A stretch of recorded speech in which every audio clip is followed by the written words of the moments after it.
ओम नमो भगवते वासुदेवाय।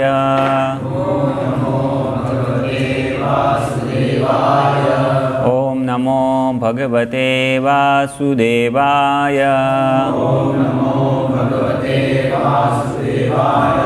ओम नमो भगवते वासुदेवाय।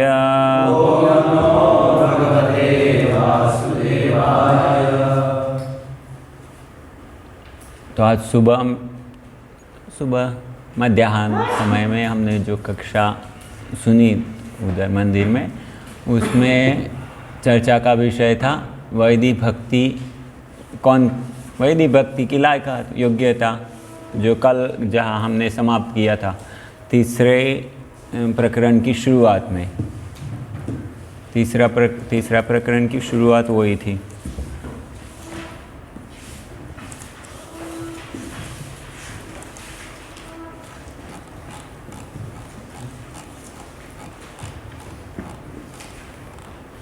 कोई पढ़ सकता?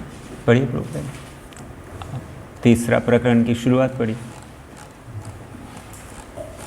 भगवत भक्ति में 100% निरत रहने वाले महात्माओं की संगति में रहकर मनुष्य को श्री कृष्ण के प्रति किंचित आकर्षण उत्पन्न हो सकता है, किंतु वह सकाम कर्मों एवं भौतिक इंद्रिय भोग के प्रति इतना आसक्त हो सकता है कि अन्य किसी प्रकार का त्याग करने के लिए तैयार न हो। यदि ऐसे व्यक्ति का कृष्ण के प्रति आकर्षण अविचल होता है तो वह भक्ति करने का योग्य पात्र बन जाता है। तो ये था जो हम सुबह में चर्चा की, वही श्लोक है ना उधर 11, 20, 8। हाँ, तो वही जो हमने सुबह में चर्चा किया वही श्लोक था वो। तो वो तीसरा अध्याय की शुरुआत नीचे आएगा अभी थोड़ा, लेकिन वही जो चर्चा हमने किया ना कि ना अति आसक्त है ना निर्विण्ण है, और भगवान की कथा में उसको श्रद्धा जागृत हुई है तो व्यक्ति भक्ति करने के लिए लायक है। उसमें आगे जाके वो श्लोक उद्धृत किया, और फिर उसके नीचे आप पढ़ेंगे तो प्रभुपाद जी के तात्पर्य में द डिवोटी इन फर्स्ट और uppermost class is describe as follows, ऐसा वर्णन है। जहाँ ये समाप्त होता है कि 11वां स्कंद वाला जो अनुवाद है वो जहाँ समाप्त होता है उधर ही प्रभुपाद जी लिखे हैं कि भक्तों की 3 श्रेणियों में हम विभाजित कर सकते हैं, और उसमें सबसे ऊपर ये है। तो भक्ति रसामृत सिंधु में भी ये जो श्लोक था 11, 20, 8 वो 15वां श्लोक है, और फिर 16वां श्लोक में बताते हैं कि ऐसे भक्त, मतलब जो भक्ति करने, ये साधन भक्ति करने के लिए, वैदिक भक्ति करने के लिए जो लायक है वो भी 3 प्रकार के हैं। और फिर आगे पूरा वर्णन जो मैं क्लास में किया वही सब कुछ वर्णन है। आप लोगों को पढ़ना है तो शांति से जाके पढ़ सकते हैं। फिर उसमें वो भी आएगा कि ये कनिष्ठ भक्त होता है और उसकी श्रद्धा ये होती है, और फिर उससे आगे मध्यम भक्त का वर्णन है, उससे आगे उत्तम भक्त का वर्णन है। पहले उत्तम भक्त का वर्णन है, फिर मध्यम भक्त का वर्णन है, फिर कनिष्ठ भक्त का वर्णन है। और फिर उससे आगे जाएंगे तो आपको मिलेगा कि भगवद गीता में भी और विवरण किया हुआ है। आप एक आध पेज पलट देंगे तो उसके बाद में वर्णन आता है। भगवद गीता में भी further classification of neophyte devotee is made in Bhagavad Gita, तो वो भी भक्ति रसामृत सिंधु से ही श्लोक है। तत्र गीतादिशुक्तानाम चतुर्णाम अधिकारिणाम, तो गीता में भी 4 प्रकार के लोग अधिकारी बताए हैं जो भगवान के शरण में आते हैं, और फिर उधर वर्णन करते हैं, लेकिन वो कनिष्ठ है। और सक्षीणा तद्भावाक् स्यात्, अगर वो उनका जो भाव लेके आए थे वो नष्ट हो जाए, और अगर शुद्ध भक्तों में आसक्ति हो जाए तो वो लोग भी शुद्ध हो सकते हैं। और उधर गजेंद्र, शौनक आदि ऋषि च ध्रुव स च चतुष्शन, वो वर्णन आया उधर।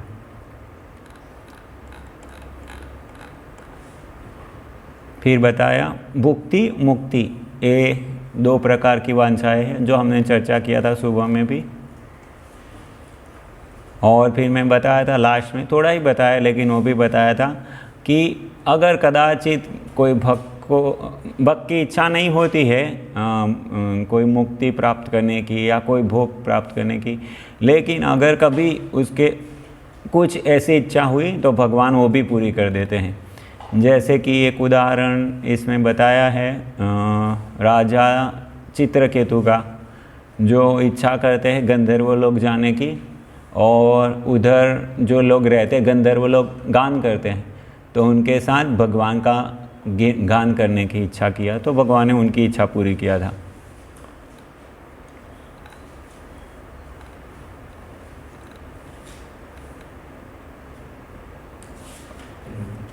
ओके, तो ये सब इसमें चर्चा है।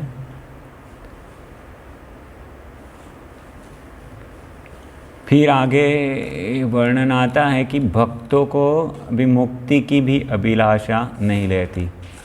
वो वर्णन किया भगवान, वो आपको पढ़ना है तो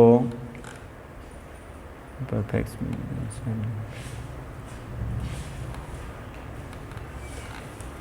देखिए आप ये श्लोक जहाँ मिलेगा आपको तृतीय 3, 25, 36 ऐसा लिखा हुआ मिले, उसके ऊपर वाला पैराग्राफ पढ़िए। The attention of pure devotee is so much. शुद्ध भक्त का ध्यान भगवान की लीलाओं, उनके नाम, गुण, रूप आदि के यशोगान में इतना आकृष्ट रहता है कि वह मुक्ति की परवाह नहीं करता। श्री बिल्वामंगल ठाकुर ने कहा है, हे प्रभु, यदि मैं आपकी भक्ति में लगा रहूं तो मुझे आपकी उपस्थिति का बड़ी आसानी से सर्वत्र आभास हो सकता है। और जहाँ तक मुक्ति की बात है, मेरे विचार से मुक्ति तो दोनों हाथ जोड़कर मेरी सेवा करने के लिए मेरे दरवाजे पर प्रतीक्षा करती है। अतः शुद्ध भक्तों के लिए मुक्ति तथा आध्यात्मिक उत्थान अधिक महत्व नहीं रखते। हाँ, उसके नेक्स्ट अगेन दूसरा श्लोक भागवतम से बताया है, सीधा अनुवाद पढ़ी। माय डियर मदर, हे माता, मेरे शुद्ध भक्त मेरे विभिन्न रूपों, मेरे मुख के सौंदर्य और मेरे मोहक शरीर की रचना को देखकर मोहित हो जाते हैं। मेरी हंसी, मेरी लीलाएं तथा मेरी चितवन उन्हें इतनी सुंदर लगती है कि उनके मन सदैव मेरे विचारों में तल्लीन रहते हैं और वे अपना जीवन मुझे पूर्णतः समर्पित कर देते हैं। यद्यपि ऐसे लोग किसी प्रकार की मुक्ति या भौतिक सुख नहीं चाहते, तो भी मैं उन्हें अपने परम धाम में अपना पार्षद बनाता हूँ। और भी आगे नेक्स्ट श्री रूप Goswami remark in this connection that next paragraph. इस संबंध में श्री रूप गोस्वामी की टिप्पणी है कि जो व्यक्ति श्री कृष्ण के चरण कमलों के सौंदर्य या उनकी भक्ति से वास्तव में आकृष्ट रहता है और इस प्रकार जिसका हृदय सदैव दिव्य आनंद से उत्प्रोत रहता है, वह कभी भी मायावादियों के लिए अति महत्वपूर्ण मुक्ति की कामना नहीं करता। और इस प्रकार से आगे सब जितने भी उद्धरण आते जाते हैं एक के बाद एक, वो सब उसके ही है कि भक्तों को मुक्ति नहीं चाहिए। जैसे थोड़ा आगे जाएंगे तो तीसरे स्कंद से 2 है, उसमें एक है, उसमें 3, 29, 13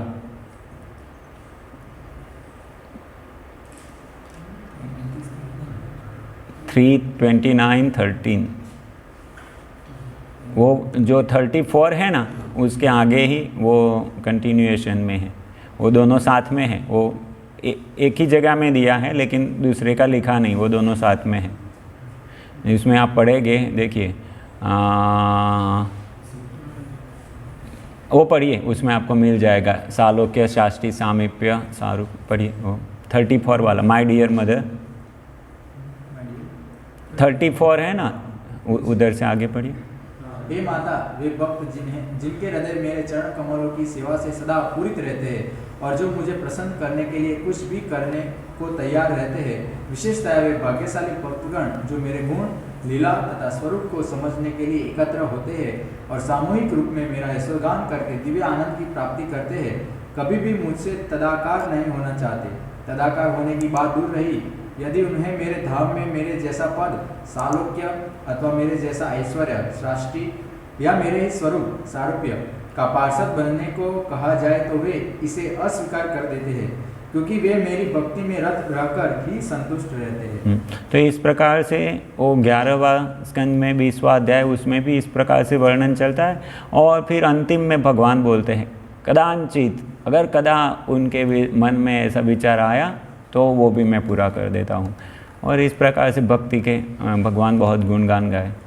फिर चतुर्थ प्रकरण शुरू होता है जिसमें पूरा यही विषय को, पूरा ये चतुर्थ प्रकरण है वो पूरा इसके लिए ही है कि कैसे जो शुद्ध भक्त होते हैं वो मोक्ष से आकृष्ट नहीं होते। उनके लिए मोक्ष बहुत छोटी चीज़ है, उसके लिए बहुत सारे एक के बाद कोटेशन दिए हैं और पूरा चतुर्थ अध्याय उसके लिए है। टाइटल भी ऐसा ही कुछ है ना, क्या है? मुक्ति से भी बढ़कर। हाँ, तो ये सब श्लोक है ना, जैसे हम अलग अलग प्रार्थनाएं नहीं तैयार करते, कुंती देवी की प्रार्थना और ऐसे, तो कोई भक्त चाहते हैं ना तो ये सब श्लोक निकाल सकते हैं और उसको एकत्र करके तैयार कर सकते हैं। ये बहुत बढ़िया श्लोक है, आप पढ़ेंगे तो सब में कितनी स्पष्ट शुद्ध भक्ति की बात किया। और जितनी प्रार्थनाएं हैं भागवतम से, वो सब प्रार्थनाओं में जो ये वाली, मतलब सब प्रार्थना में क्या होता है, पहले भगवान का ग्लोरिफिकेशन होता है, फिर ये होता है, फिर बाद में भक्त बोलता है मुझे ये भी नहीं चाहिए, ये भी नहीं चाहिए, आपकी भक्ति चाहिए। तो वो वाले श्लोक सब इधर उद्धृत किए हुए हैं, तो पूरा एसेंस मिल जाएगा जिनको ऐसे प्रार्थनाएं तैयार करने की इच्छा हो। तो ये चौथा प्रकरण है, वो सब बहुत बढ़िया प्रार्थना है। उसमें ये जो दामोदर व्रत में आता है, वरम देव मोक्षम न मोक्षावधिम वा न चान्यम वृणेहम वरेशाद पीह। तो इसका वर्णन भी आप पढ़ेंगे तो आचार्य ऐसे बताते हैं, वरम देव मोक्षम, तो मोक्ष नहीं चाहिए मुझे, न मोक्षावधिम वा, मोक्ष से अधिक क्या हो सकता है, तो भगवान का मोक्ष से अधिक वैकुंठ में एंट्री, मतलब सालोक्य शास्त्री सामीप्य, वो जो मुक्तियाँ है वो भी नहीं चाहिए। न चान्यम वृणेहम वरेशादपि, या और भी कुछ, मतलब मेरी व्यक्तिगत संतुष्टि के लिए अगर और भी कुछ है जो आपके लोक में जाना और उससे अधिक हो सकता है तो वो भी मुझे नहीं चाहिए। मुझे खाली आपका जो रूप है वो मेरे मन में बना रहे। इस प्रकार से इसमें भी बताते हैं कि कुबेर आत्म जो बद्ध मूर्ते व यद्वत् त्वया मोचितो भक्ति भाजो कृतो च, या गलत लिखा, भक्ति त्वया मोचितो भक्ति भाजो कृतो च, यहाँ बद्धो कृतो च तथा प्रेम भक्तिम सकाम, और ऐसी भक्ति मुझे दीजिए न मोक्षे ग्रहों में स्थित दामोदर है, मुझे मोक्ष की आशा नहीं। वो श्लोक भी यहाँ उद्धृत किया है। फिर और भी श्लोक बताए,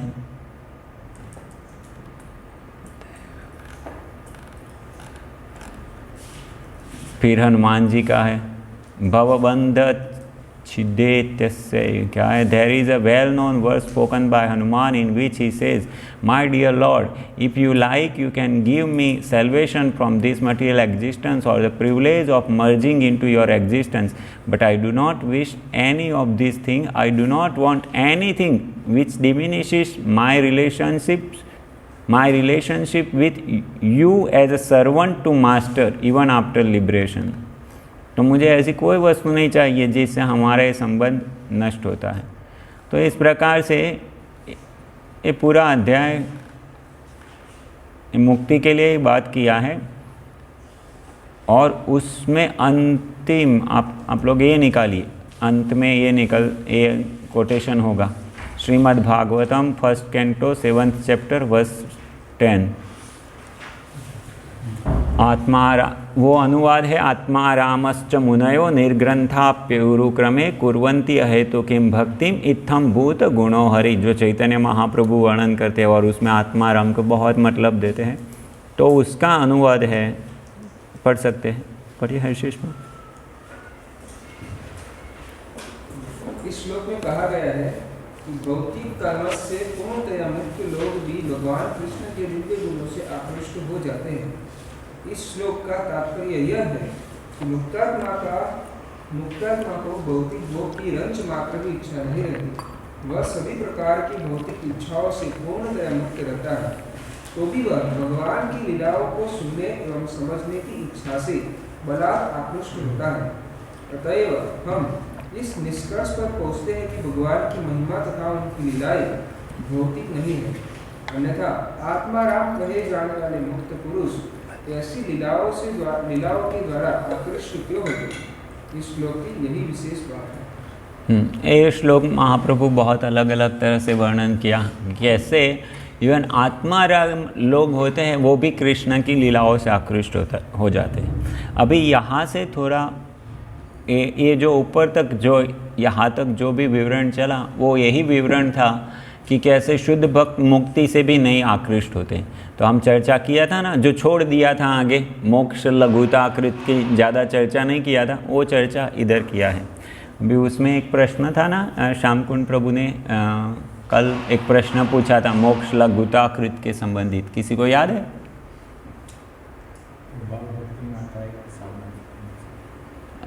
आप कुछ तो सही बोले लेकिन पूरा सही नहीं बोले। और किसी ने सुना था वो प्रश्न, क्या पूछा था? ये बहुत ही मतलब जो प्रश्न पूछते हैं ना उससे और अधिक लाभ होता है। ऐसा मैं शास्त्रिक प्रमाण नहीं दे सकता, लेकिन मैं ऐसे सुना है कि ऐसे कथा सुनने से हमको जो लाभ होता है उससे बोलने से और अधिक लाभ होता है, और उससे अधिक जो प्रश्न पूछता है। क्योंकि आप देखिए उसमें सुनने में जितना हमको मन को लगाना पड़ता है उससे ज़्यादा बोलने में लगाना पड़ता है, और उससे भी अधिक जब प्रश्न पूछना है तो और भी ध्यान लगाना पड़ेगा आपको, उसके ऊपर मनन चिंतन उसमें श्रवण हो जाता है, फिर इधर थोड़ा और उसके ऊपर मनन होता है, बोलना है तो और भी उसका मनन करना पड़ता है। लेकिन प्रश्न पूछना है तो आपको बहुत चिंतन करना पड़ेगा उसका, तब जाके हम प्रश्न पूछ सकते हैं। इसलिए प्रश्न पूछता है कोई व्यक्ति तो और भी लाभ होता है। तो जब प्रश्न पूछे जाते हैं तो ध्यान से सुनना, उसके विषय में मनन चिंतन करने से अधिक लाभ होगा। तो प्रभु जी ने 2-3 प्रश्न पूछे थे, मुझे बाद में जाके उसके विषय में कुछ विचार आए, मैंने लिखे, मैं अभी उसके विषय में चर्चा करूँगा। तो एक है मोक्ष लघुताकृत, वो भाव के स्तर में क्यों आता है? क्यों जो साधना भक्ति में है उन लोगों को मोक्ष लघुताकृत नहीं होता, ऐसा ही कुछ था ना कि उधर भी होना चाहिए, वो भी तो जैसे आज थोड़ी चर्चा किया हमने सुबह में कि हम साधना कर रहे हैं शुद्ध भक्ति की, तो जो साधना करता है उसको भी कभी कभी शुद्ध भक्त कहा जाता है। क्यों? क्योंकि साधना के समय में भी अन्याभिलाषिता शून्यम आवश्यक है। हो सकता है मतलब वो पूरा करने का प्रयास नहीं करेगा, उसकी जो भी अभिलाषाएं हैं। कोई आया बाहर? कोई आया चला गया, कौन है? देखो वो बंद होने से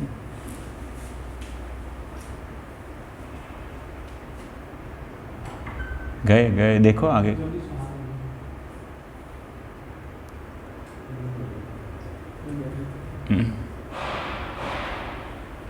तो उनको वो जो भक्त उधर बैठते थे वो वृद्ध, तो बुला लो उनको, आना है तो, बंद है तो शायद इसलिए चले गए। अच्छा हाँ। तो शुद्ध भक्त को जैसे हमने सुबह में सुना ना अति सक्तो, जो साधन भक्ति करता है तो उसको ऐसा नहीं है कि आसक्ति से मुक्त हो गया है तभी तो वो साधन कर रहा है आसक्तियों से मुक्त होने के लिए, लेकिन वो आसक्तियों को पानी नहीं डालता है। तो जैसे साधन कर रहा है तो दूसरे विचार उसको आ सकते हैं और परेशान कर सकते हैं। तो अभी इससे हम ऐसा समझ सकते हैं कि अगर दूसरी आसक्तियों की ये बात है तो फिर मोक्ष की तो क्या बात करें, मोक्ष तो उससे भी अधिक लुभावना है।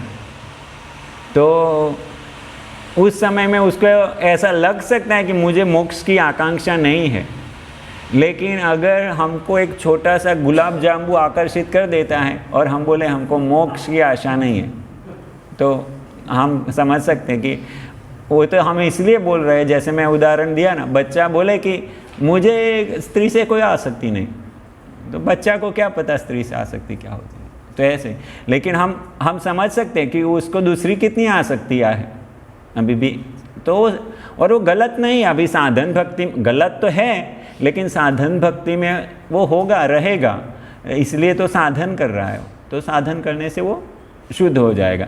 और जब शुद्ध होगा तब उसको गुलाब जामुन की आसक्ति तो क्या, उसको मोक्ष भी नहीं चाहिए। जब भाव के स्तर में आएगा तब छोटी छोटी चीज़ें तो नहीं ही चाहिए, लेकिन मोक्ष भी नहीं चाहिए उसको। इतना ये भौतिक जगत का सुख के सामने मोक्ष का सुख कितना सारा है, लेकिन वो भी नहीं चाहिए। तो इसलिए वो मोक्ष के भाव के स्तर में वो प्रकट होगा। साधन भक्ति के स्तर में कौन से 2 लक्षण थे? हाँ, क्लेशाग्नि और शुभदा। और भाव के स्तर में, अरे पहले 6 कौन से थे? क्लेशाग्नि, शुभदा, सुदुर्लभा, मोक्ष लघुताकृत, सांद्रानंद विशेषात्मा, श्री कृष्णाकर्षणी। तो 2 पहले साधन भक्ति में क्लेशाग्नि, शुभदा, फिर भाव भक्ति में मोक्ष लघुताकृत, सुदुर्लभा, और फिर प्रेम भक्ति में सांद्रानंद विशेषात्मा, श्री कृष्णा आकर्षणी। ठीक है, एक प्रश्न ये था, मुझे पता नहीं कितना मैं आपको सेटिस्फाई कर पाया, लेकिन मुझे जो कोई रेफरेंस नहीं है, ऐसे मन चिंतन करके जो जवाब लगा मुझे, ये मैं बताया। फिर दूसरा प्रश्न था उनका कि जो वैदिक भक्ति और रागानुगा के बीच वाला है, तो उसको कौन सी स्थिति में माने गया है, ऐसा कुछ प्रश्न था ना। तो उसके विषय में मैं सोचा, अभी एग्जैक्टली तो कोई रेफरेंस नहीं मिला, लेकिन अगर हम ऐसा सोचें कि आदो श्रद्धा साधु संग भजन क्रिया अनर्थ निवृत्ति, तो अनर्थ निवृत्ति तक हम ऐसे समझ सकते हैं कि वैदिक भक्ति है।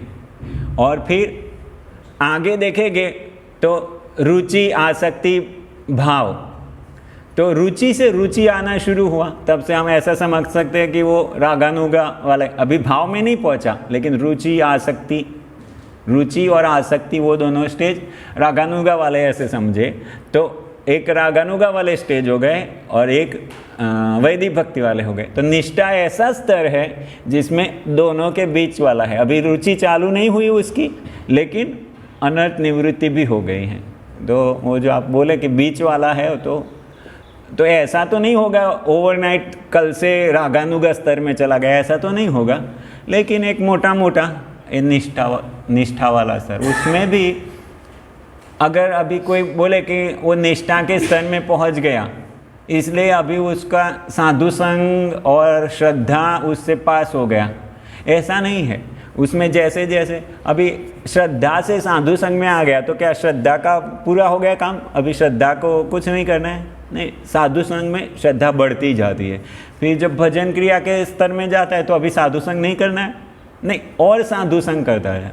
फिर भजन क्रिया करके करके अनर्थ निवृत्ति हो रही, तो अनर्थ निवृत्ति में फिर आगे वाले स्तर बंद नहीं हो जाते, लेकिन और उसमें डिप जाता है। तो साधु संग के विषय में क्या कहा है? कृष्णा भक्ति मूल है साधु संग, कृष्णा प्रेम उदय ते हो पुनः मुख्य अंग, ऐसा कुछ है। गुरु महाराज भक्त कृष्ण भक्ति प्रबोधिनी में ये श्लोक लिखा है। जहाँ साधु संग टॉपिक है उसमें पहला ही ये श्लोक लिखा कि साधु संग से कृष्ण भक्ति शुरू होती है और कृष्ण प्रेम प्राप्त होने के बाद भी वो मुख्य अंग है। तो ऐसे ही सब अंग, ऐसा नहीं कि एक से दूसरे में गए तो समाप्त हो जाते हैं, लेकिन हमेशा आवश्यक है। लेकिन मोटा मोटा मेरी समझ ऐसी है कि वो दोनों के बीच में आ सकता है शायद निष्ठा। और एक सुदुर्लभा के संदर्भ में भी कुछ प्रश्न था, लेकिन मुझे एग्जैक्टली याद नहीं, कुछ था नहीं। ओके, उस विषय में जैसे हमने देखा कि सुदुर्लभ है जो साधन भाव भक्ति, वो सुदुर्लभ है ना। तो शायद आपने पूछा था तो क्या साधन भक्ति सुदुर्लभ नहीं है, ऐसा कुछ था। तो फिर वो तो मैं ऐसे बताया था कि वो भी दुर्लभ है, जैसे मनुष्य जीवन भी इवन दुर्लभ है, लेकिन यहाँ जो भाव भक्ति की बात कर रहे वो सुदुर्लभ है। अभी उसके संबंध में जब आगे जाएंगे तो अभी मैं पूछ सकता हूँ, लेकिन आगे जाके उसकी चर्चा आएगी शायद रागानुगान। वो सुदुर्लभा में क्या वर्णन था, कैसे प्राप्त होती है? सुदुर्लभ क्यों है? अपने प्रयास से नहीं प्राप्त होती, कृष्ण की कृपा से प्राप्त होती है। और उसको अंग्रेजी में क्या कहते हैं? कॉजलेस मर्सी, भगवान की अहेतु की कृपा से, इसलिए कॉजलेस मर्सी। तो हमारा जब भक्ति शास्त्री हुआ, उसमें भक्ति रसामृत सिंधु में जो सबसे महत्वपूर्ण पॉइंट जो रहा हो, मुद्दा जिसके ऊपर हमने सबसे ज़्यादा चर्चा किया हो और सभी स्टूडेंट को अभी भी याद होगा शायद, तो यही था। हमारे शिक्षक ने हमको बताया कि कॉजलेस मर्सी कॉजलेस नहीं है, मतलब भगवान की अहेतु की कृपा अहेतु की नहीं है।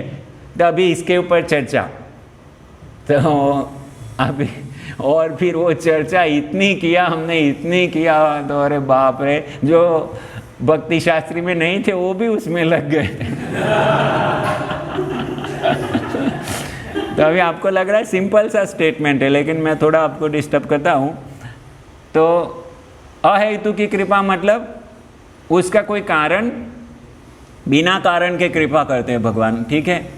लेकिन फिर क्या बताते हैं, भगवान की कृपा आकृष्ट कैसे होती है? हमारे प्रयास से, हम कुछ करते हैं, प्रयास को देख के आकृष्ट होती है ना।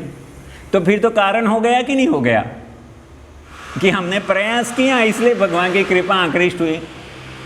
तो फिर वो अहेतु की कैसे रही? ऐसा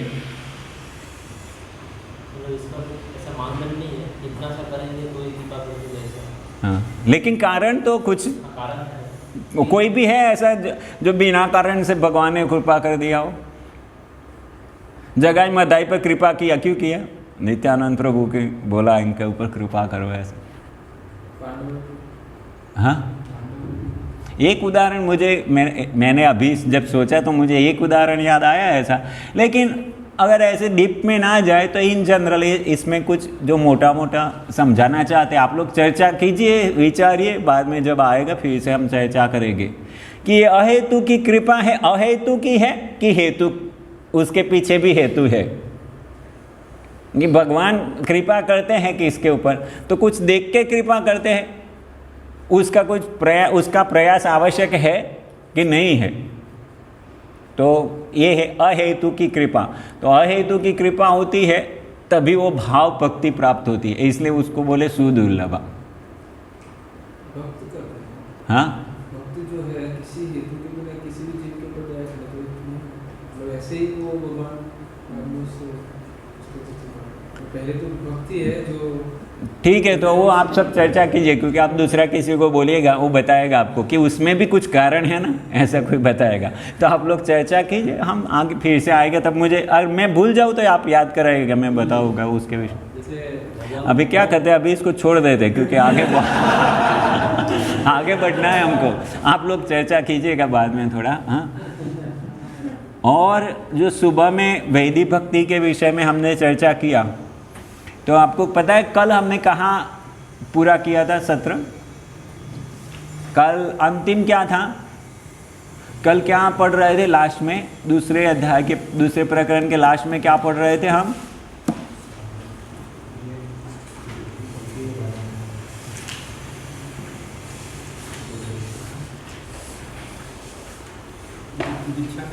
हाँ, दीक्षा दीक्षा से शुरुआत होता है ऐसा नहीं, अंदर से कुछ पढ़ रहे थे ना, दूसरे प्रकरण से कुछ पढ़ रहे थे। मतलब आप बताओ ना, पढ़ना नहीं है, बताओ आप क्या पढ़, हम चर्चा कर रहे थे। पढ़ना नहीं है, बताओ।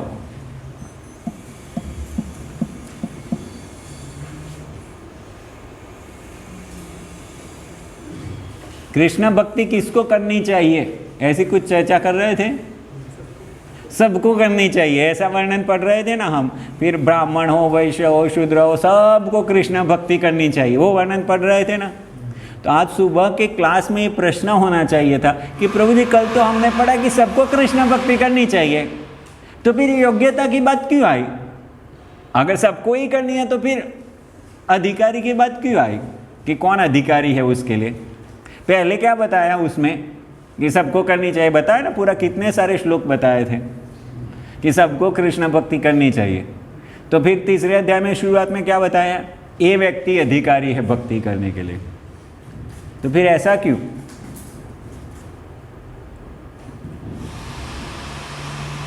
समझ में आ रहा है मैं प्रश्न पूछ रहा हूँ? दूसरे अध्याय के अंत में बता रहे हैं कि कृष्ण भक्ति सबको करनी चाहिए, और तीसरे अध्याय की शुरुआत में चर्चा कर रहे हैं कि ये व्यक्ति अधिकारी है भक्ति करने के लिए। और अभी चौथे अध्याय में आगे जाएंगे ना, पंचम अध्याय में और फिर से आएगा कि सब कोई अधिकारी है भक्ति करने के लिए। फिर से आएगा पंचम, और उदाहरण भी दिया, और अभी बता देता हूँ मैं। उसमें उदाहरण दिया है माघ स्नान का। तो माघ महीना में जो पवित्र जल होते हैं, नदी इत्यादि, उसमें स्नान करना वो बहुत अच्छा माना गया है, उससे व्यक्ति अधिक प्रगति करता है। तो फिर प्रश्न पूछ के उसका जवाब दिया। तो वो किसके लिए है? माघ स्नान कौन कर सकता है? तो माघ महीना में ऐसे पवित्र नदी में जाके स्नान कौन कर सकता है? ब्राह्मण ही कर सकता है खाली? हाँ, वो हर व्यक्ति कर सकती है जो ठंडा पानी में स्नान करना चाहती है। माघ महीना मतलब बहुत ठंडी होती है, तो पानी बहुत ठंडा होता है, तो जो ठंडे पानी में घुसने के लिए तैयार है वो सब व्यक्ति स्नान कर। तो किसके लिए है? बंधन है किसी के लिए? सबके लिए खुला है, लेकिन लायकात क्या है? फिर भी तो लायकात का विचार है ना कि आपको ठंडा पानी में स्नान करने की तैयारी होनी चाहिए। तो ऐसे ही ये भक्ति सबके लिए है, ऐसा बंधन नहीं है कि ये व्यक्ति भक्ति नहीं कर सकता। तो सबके लिए भक्ति खुली है, लेकिन फिर भी कौन उसको कर पाएगा? तो वो विचार है कि वो जो भगवान ने सुबह में बताया ना उद्धव जी को, ना अति सक्तो ना निर्विण्ण, और भगवान की कथा में उसकी श्रद्धा है। ऐसे ही मैं दूसरा एक भौतिक उदाहरण सोच रहा था। इंजीनियरिंग कॉलेज हो या मेडिकल कॉलेज हो, तो कौन प्रवेश ले सकता है? ऐसा पूछे कि कौन प्रवेश ले सकता है? तो सबके लिए है ना। बंधन है किसी के लिए, भाई आप तो बैचलर हो इसलिए नहीं जा सकते, आप तो शादीशुदा हो इसलिए नहीं जा सकते, आप तो स्त्री हो इसलिए नहीं जा सकते, ऐसे कोई बंधन है? सब कोई एडमिशन ले सकते, लेकिन फिर लायकात क्या है? इतने मार्क्स होने चाहिए आपके। तो आप जा सकते हैं प्रोवाइडेड आपके पास ये लायकात हो। तो ऐसे भक्ति, साधन भक्ति सबके लिए है, कोई भी कर सकता है, लेकिन प्रोवाइडेड ये स्थिति में हो। तो इस प्रकार से वो जो विरोधाभास है वो इस प्रकार से वो समझ सकते। ऐसे भी लिखा जा सकता है कि जो योग्यताएं हैं वो भक्ति की जो पूर्ण फल प्राप्त करने के लिए जो जरूरी है वो है, बाकी तो भक्ति सब लोग कर सकते हैं। पूर्ण फल प्राप्त करने के लिए इतनी तो योग्यता नहीं, साधन भक्ति में पूर्णता प्राप्त करने की बात नहीं थी। उधर भगवान ने क्या बताया वो आप पढ़ेंगे तो, साधन भक्ति की शुरुआत के लिए वो योग्यताएं है। पूर्णता प्राप्त करने के लिए तो फिर आगे बढ़ना है, बहुत आगे है। ये तो शुरुआत है कि अगर कोई साधन कर, और साधन भक्ति की शुरुआत क्या है? और कोई बताएगा? हाँ, साधन भक्ति की शुरुआत है गुरु पादाश्रय। मतलब हम आश्रय ग्रहण करते हैं, भगवान का आश्रय लेते हैं, भगवान की शरण में जाते हैं, मतलब शरणागत होते हैं। तो शरणागत होने के लिए कौन लायक है? ये व्यक्ति लायक है। तो साधन भक्ति चालू करना, आज हम पढ़ेंगे, साधन भक्ति चालू करना मतलब ये नहीं कि खाली दीक्षा ले लिया, ड्रेस बदल दिया, वो नहीं है। साधन भक्ति चालू करना मतलब शरणागति, सर्वधर्मान परित्यज्य मामेकम शरणम व्रज।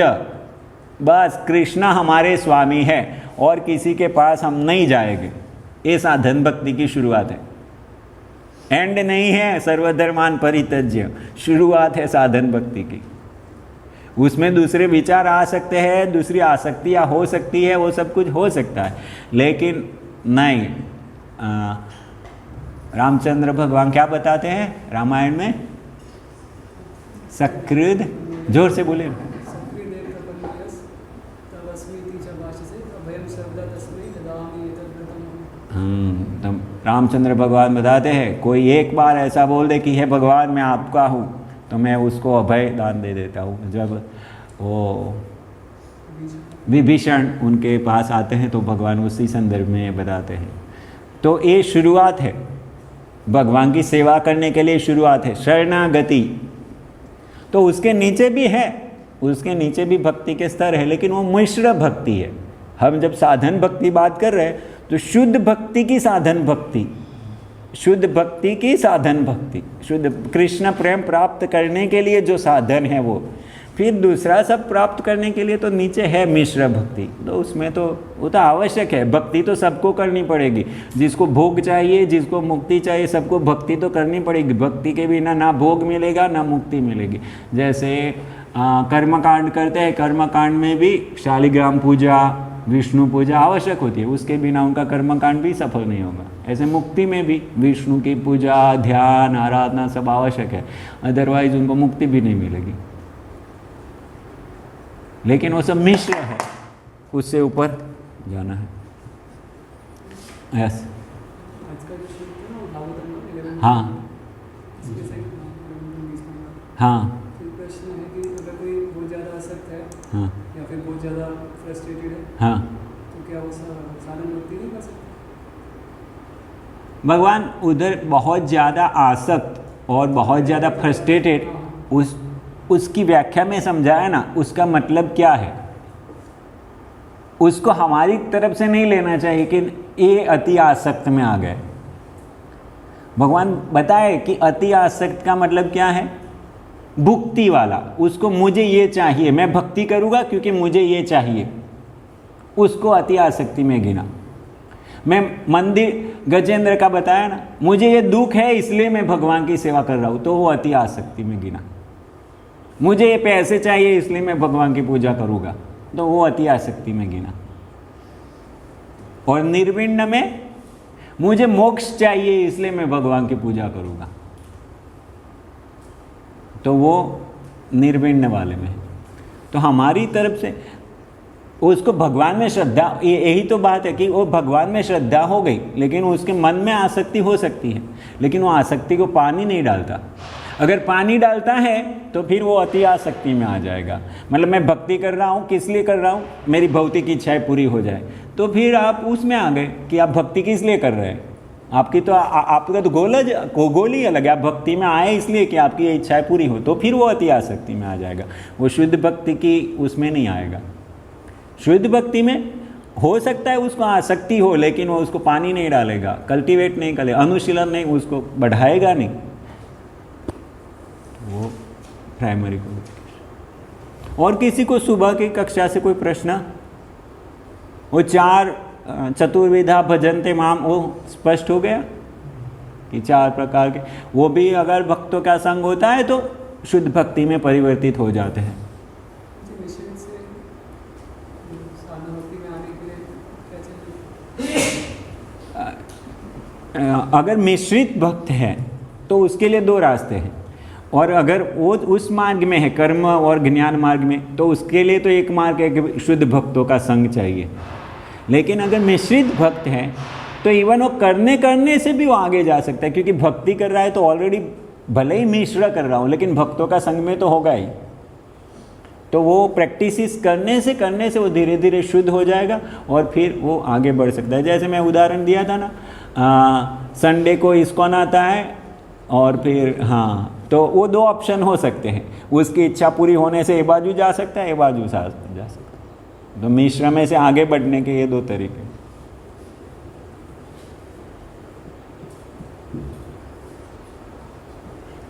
और किसी को नहीं? तो अभी आगे बढ़ते हैं। इधर से थोड़ा हमने जो सुबह में चर्चा किया उसके आगे फिर मोक्ष का वर्णन चलता है कि भक्तों को मोक्ष भी नहीं चाहिए। और अभी आगे क्या लिख रहे हैं? यशवंत आप पढ़िए, आपकी आवाज़ अच्छी है। फ्रॉम द अबाउट स्टेटमेंट 5 लिखा है ना, 1 2 3 4 5 उधर से। उपयुक्त पतन से पता चलता है कि मुक्ति किसी भी अवस्था के पीछे नहीं पड़ता। मुक्ति की 5 अवस्थाएं हैं। जिनकी व्यवस्था पहले की जा चुकी है। 1. भगवान से तादात्म्य सायुज्य, भगवान के ही लोक में वास सालोक्य। 3. भगवान जैसा स्वरूप प्राप्त करना सालोक्य। 4. भगवान जैसा ऐश्वर्य प्राप्त करना साष्टी। 5. भगवान का निरंतर सानिध्य प्राप्त करना सामिप्य। मुक्ति की इन 5 अवस्थाओं में से भगवान से तादात्म्य अर्थात सायुज्य किस स्थिति में भक्त को स्वीकार, किसी स्थिति में भक्त को स्वीकार या नहीं। ओके, तो ये 5 मुक्तियों के नाम सबको याद है? नाम नहीं हो तो कम से कम अर्थ पता कि कौन से। गोविंद प्रभु एक मुक्ति बोलिए। भगवान के जैसा स्वरूप प्राप्त करना। उसको क्या बोलेगे? स्वरूप, सारूप्य, सारूप्य। और चिराग दूसरी, भगवान जैसा ऐश्वर्य, हाँ उसको क्या बोलते हैं? साष्टी। कमलानंद प्रभु भगवान के मुख में वास करना सालोक्य। अमरेंद्र प्रभु हाँ, साख्यम तो नहीं है। साख्यम तो वो तो नवधा भक्ति का एक प्रकार है। 5 अगर आपको ऐसे नहीं आता तो ऐसे कम से कम मतलब बोल दीजिए। तो एक है भगवान का जैसा ऐश्वर्य चाहिए, एक है भगवान का जैसा रूप चाहिए, एक है भगवान का लोक चाहिए, और हाँ सानिध्य, भगवान का सानिध्य चाहिए। और उस मुक्ति को बोलते हैं सामीप्य, कि भगवान के पास रहना है, समीप में, समीप अर्थात नजदीक, तो भगवान के पास रहना है, उसको बोलते हैं सामीप्य। तो ये 4 मुक्ति है, तो इसको वैष्णव ग्रहण कर सकते हैं। और अभी आगे थोड़ा हम पढ़ेंगे, 2 प्रकार के होते हैं, किसी किसी को वो आगे पढ़ते हैं। लेकिन एक दूसरी मुक्ति है, कौन सी द्वारकाधीश प्रभु? सायुज्य, जिसमें क्या होता है? सायुज्य में क्या होता है? भगवान से तादात्म्य। तो वैष्णव कभी ये स्वीकार करते हैं, कुछ भी हो उसको स्वीकार नहीं करते। फिर उसके नेक्स्ट वाला पैराग्राफ, चिंतन प्रसाद लेके आए प्रभु।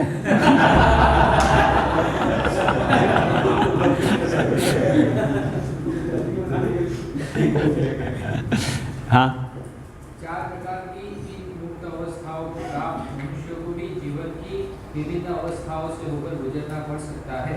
प्रारंभ में उन्हें कृष्ण के ऐश्वर्य की इच्छा हो सकती है, किंतु प्रौढ़ावस्था में कृष्ण के प्रति उनका सुप्त प्रेम जो वृंदावन में प्रकट होता है, उनके हृदयों में प्रमुख बन जाता है।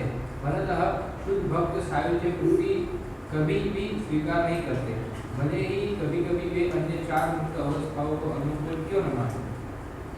और उसके नेक्स्ट वाला अभी ध्यान से सुनिएगा। हाँ, ये अभी जो हम पढ़ने जा रहे हैं ना, उसके विषय में एक गौड़ीय वैष्णव आचार्य कहते हैं, क्या कहते हैं कि ध्यान रखना भाई, कहीं वैकुंठ में ना गिर जाओ। समझ आ रहा है मैं क्या बोल रहा हूँ? ध्यान रखना कहीं वैकुंठ में ना गिर जाओ।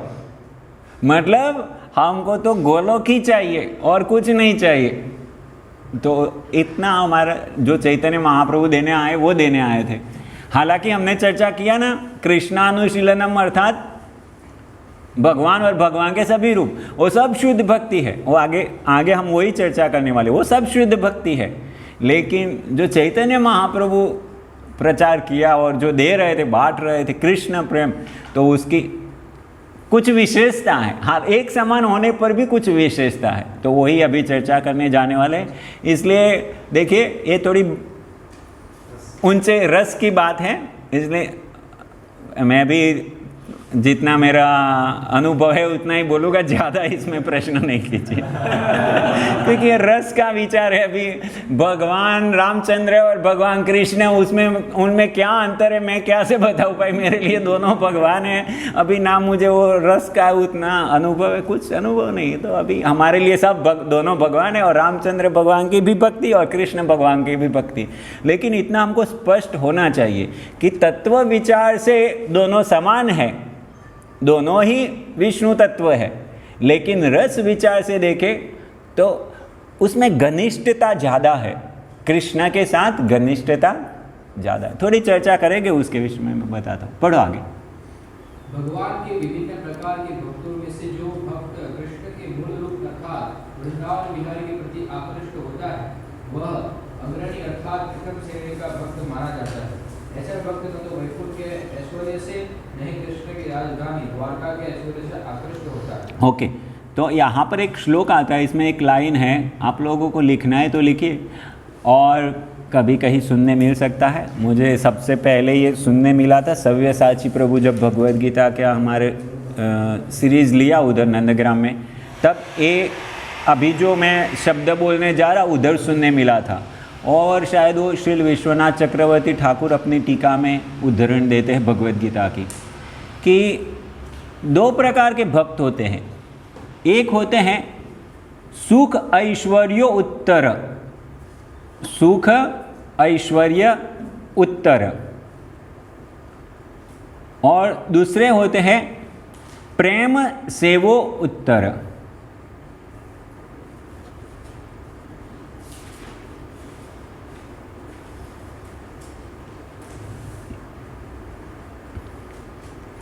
तो सुख ऐश्वर्य उत्तर मतलब उनको थोड़ी थोड़ी अभिलाषा है कि भगवान के जैसा सुख और ऐश्वर्य प्राप्त करने की, अर्थात वो जो 4 प्रकार की मुक्ति बताया ना, साष्टी, सामीप्य, सालोक्य, सारूप्य, तो वो भगवान के धाम में, वो भी शुद्ध भक्ति है, भगवान के धाम में जाना चाहते हैं और भगवान की सेवा करना चाहते हैं, वो भी भगवान की सेवा ही करना चाहते हैं, लेकिन साथ साथ में भगवान के लोक में रहना है या तो भगवान के नज़दीक रहना है, वो चाहिए उनको। तो भगवान के जैसा सुख ऐश्वर्य, उससे थोड़ा लगाव है, आसक्ति है, लेकिन वो भी शुद्ध भक्ति है, क्योंकि भगवान की सेवा को छोड़ के कुछ नहीं करना चाहते वो, उनकी अन्य अभिलाषा कुछ भी नहीं है, तो दूसरी बाजू कहीं नहीं जाने वाले। और भगवान की सेवा को छोड़ के अगर उनको बोल दिया जाए कि भगवान की सेवा नहीं मिलेगी, आप जाओ सालोक्य, साष्टी जो भी चाहिए, तो नहीं जाएंगे। उसका वर्णन आएगा आगे के श्लोक में कि मेरे भक्तों को अगर मेरी सेवा छोड़ के, शायद वो श्लोक हमने पढ़ लिया, 3रे स्कंद में आता है कि मेरी सेवा को छोड़ के अगर उनको ये मुक्तियाँ दिया जाए तो वो मुक्ति स्वीकार करेंगे नहीं। तो इन भक्तों को सुख ऐश्वर्य से लगाव है, लेकिन भगवान की सेवा तो चाहिए ही चाहिए, उसके साथ साथ वो चाहिए। लेकिन एक दूसरे प्रकार के भक्त हैं जो प्रेम से वो उत्तर, उनके लिए मुक्ति मुक्ति कुछ है ही नहीं। आप उधर रखना है तो उधर रखिए, नरक में रखना है तो नरक में रखिए। अभी जो हमने पढ़ा ना, वो क्या श्लोक है, नरक स्वर्ग समान देखते हैं। हाँ हाँ, तो जो नारायण परायण होते हैं उनके लिए स्वर्ग नरक वो कुछ पड़ी ही नहीं, स्वर्ग में जाए नरक में जाए। और जो उसमें भी आगे बढ़े चढ़े हैं उनके लिए आप भगवान आपके धाम में रखो, इधर रखो, मुक्ति की आकांक्षा जैसा है ही नहीं कुछ उनको। जैसे चैतन्य चरितामृत में एक कथा आती है जिसमें एक भक्त का वर्णन आता है जो कहते हैं कि ये सब जीवों के पाप जितने हैं वो मेरे सिर पे डाल दीजिए और सबका उद्धार कर दीजिए। कौन थे? वासुदेव दत्त। तो उनको उनकी नहीं पड़ी है, माँ उनको पता है कि भगवान का हृदय क्या है। भगवान का हृदय में है कि सबका उद्धार करना है, तो भगवान ही सबका उद्धार कर दीजिए। नहीं हो सकता सबका उद्धार, सब पापी है, ठीक है, तो सबके पाप मेरे सिर पे डालिए, आप ले जाइए सबको। तो ये हो गया प्रेम से उत्तर। और दूसरा उदाहरण कोई दे सकता है प्रेम से उत्तर का? आप सबने सुना है, बहुत बार ये उदाहरण सुना है। हाँ, प्रहलाद महाराज का भी यही भाव था। श्लोक याद है? और अब शायद सुना होगा, वो वासुदेव दत्त थे, उनको चैतन्य महाप्रभु बताते हैं प्रहलाद महाराज के ही वो अंश है ऐसे। लेकिन उसके अलावा एक और उदाहरण है। हाँ हाँ, रामानुजाचार्य, वो हाँ बताइए, पूरी कथा बताइए, मैं तो जानता हूँ। जैसे उनके गुरु ने उनको एक मंत्र दिया था और हाँ, और उनको बोला था किसी को नहीं बताना, लेकिन सबके उद्धार के लिए उन्होंने सबको बता दिया, भले ही उनका जो भी हो। और एक बहुत ही ज़बरदस्त कथा है जिसे हम स्पष्ट समझ सकते हैं। वो कथा शायद इसलिए है समझाने के लिए, प्रेम से वो उत्तर। हाँ, कथा है अच्छी सी, नारद मुनि की कथा है। हाँ बहुत बढ़िया चिंतन, बोलो। उसमें क्या है कि एक बार भगवान को लिखा होगा तो ना भगवान अभी सबको याद आ गया। हाँ, तो ये गोपियों वाली कथा कि गोपियों कैसे चरण धुली चाहिए ले जाओ, भगवान का सुखी हो, भगवान सुखी हो गए ना, बस हमारे बस संतुष्टि हो गया, हमारा क्या होगा, कुछ पड़ी नहीं। तो वो है प्रेम से वो उत्तर। तो ये दो कैटेगरी बताया। तो इसमें जो ज़्यादा वर्णन नहीं है, एक लाइन है जिस अभी नेक्स्ट पैराग्राफ जो हम पढ़ेंगे ना, उसमें प्रभुपाद जी थोड़ा इसके विषय में बताते हैं। सर्वसागर को आप पढ़िए।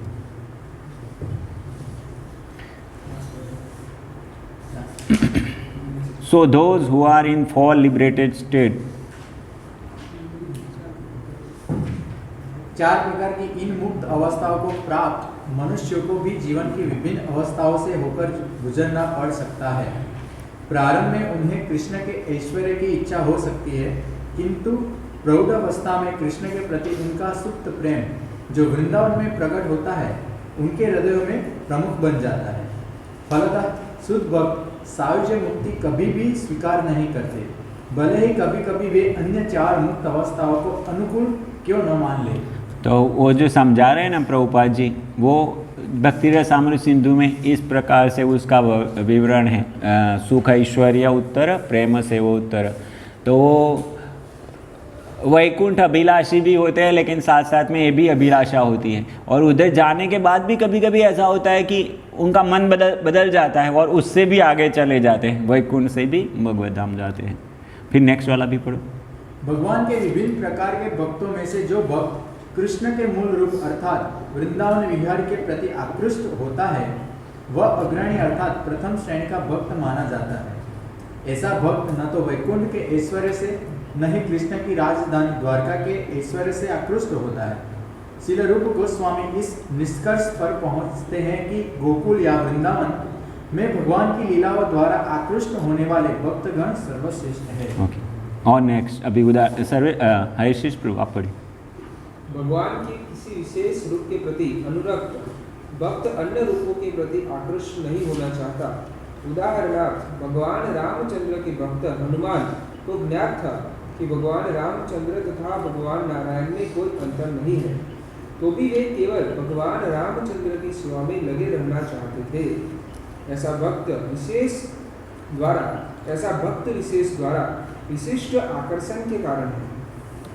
भगवान के नाना रूप है, तो भी कृष्ण आदि रूप है। यद्यपि भगवान के नाना रूपों के भक्तगण एक ही कोटि के होते हैं, किंतु यह कहा जाता है कि जो भगवान कृष्ण के भक्त है वे समस्त भक्तों की सूची में सर्वोपरि है। चलिए अभी कोई श्लोक बताइए कैसे कृष्ण रूप ओरिजिनल रूप है। हाँ, ईश्वर परम कृष्ण सच्चिदानंद विग्रह अनादिरादिर गोविंद सर्व कारण कारणम। चलिए चलेगा, लेकिन और स्पेसिफिक ये भी चलेगा, लेकिन और स्पेसिफिक मतलब ऐसे कि अरे ये तो यही बताया है, एते चांशकला पुंस कृष्णस्तु भगवान स्वयं इंद्रारिवाकुलम लोकम। Very good. और हाँ बोलिए बोलिए जोर से।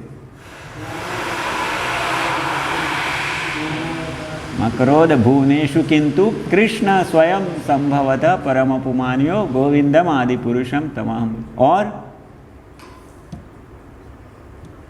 और भी एक श्लोक है, कम से कम एक श्लोक मुझे याद है। दीपाचिरे वही दशांतरम अभ्युपेत्य दीपायते विवृत हेतु समान धर्मा यस्तादृगे वही च विष्णुतया विभाति गोविंदम आदि पुरुषम तुम। तो वो स्पेसिफिक मैं जो बताना चाहता हूँ कि भगवान के सब रूप समान है, उसमें कुछ अंतर नहीं है। जैसे कि उधर बताया, जैसे यहाँ 10 दीपक जलाए हो हमने, तो सब दीपक की शक्ति समान है, लेकिन उसमें भी एक दीपक वो था जिसको हमने पहले जलाया था और उससे फिर हमने दूसरे दीपक जलाए, तो एक दीपक पहला था ना। तो ऐसे ही गोविंद रूप है वो आदि रूप है जिनसे बाकी सब रूप आते हैं। और इसलिए चैतन्य चरितामृत क्या कहता है, एकला ईश्वर कृष्ण आर सब भृत्य। जो भी है सब भृत्य, सब सेवक है भगवान कृष्ण के, ये आदि रूप के सेवक है सब। बद्ध जीवों में एक टेंडेंसी क्या होती है, जैसे कर्मी जीवन में होती है। मेरे पिताजी मुझे हमेशा कहते थे डॉक्टर बनना है नहीं तो इंजीनियर बनना है। क्यों? वो सबसे अच्छा है समाज में। तो जब हम सुनते हैं, हम पहले क्या ऐसे सर्च करते हैं, सबसे अच्छा क्या है, ये है, और फिर ये सबसे अच्छा है तो मैं यही प्राप्त करूँगा। तो ये गलत चेष्टा है कि ये बेस्ट है और ये बेस्ट है और मैं भी बेस्ट हूँ, इसलिए मुझे उधर ही होना चाहिए। हम हमारा अधिकार नहीं देखते। तो ऐसे ही हमने सुना गोविंदम आदि पुरुषम तम हम भजामि, लेकिन अभी हमारा वो स्तर नहीं है कि हम ऐसे नहीं, ये तो राम जी के भक्त है, अरे ये तो नीचे है, ऐसा हमारे मन में भाव नहीं आना चाहिए। चैतन्य महाप्रभु रामचंद्र भगवान के भक्त थे, उनका बखान किया। कौन थे रामचंद्र भगवान के भक्त?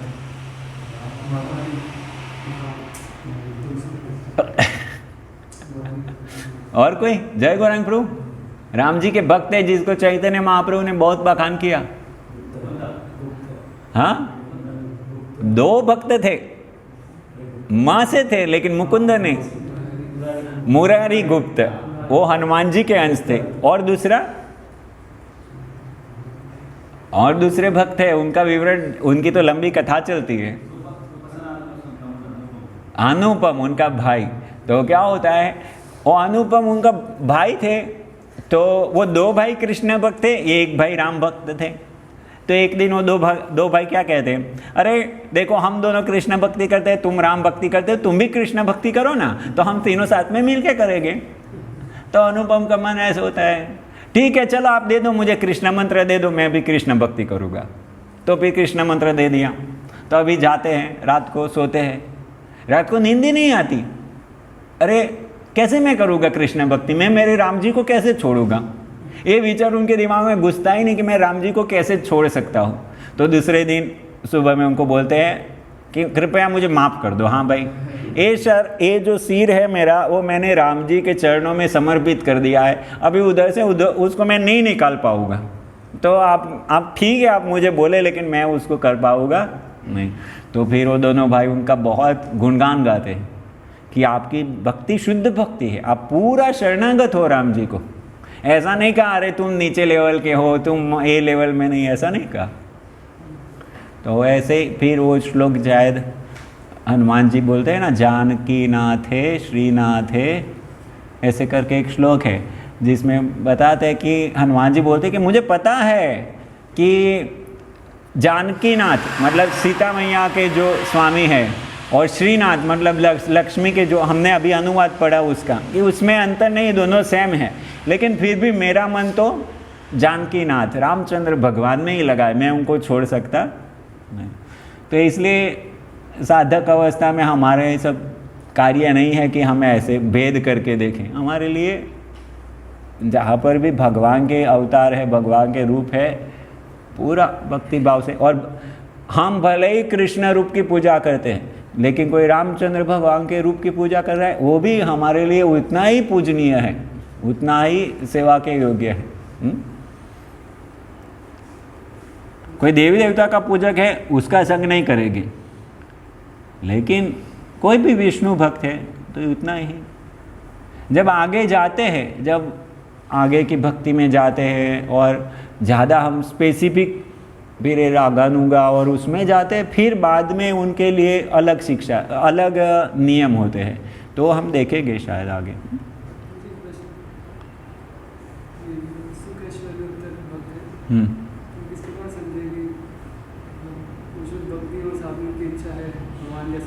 नहीं समझाया ना, इतना तो समझाया।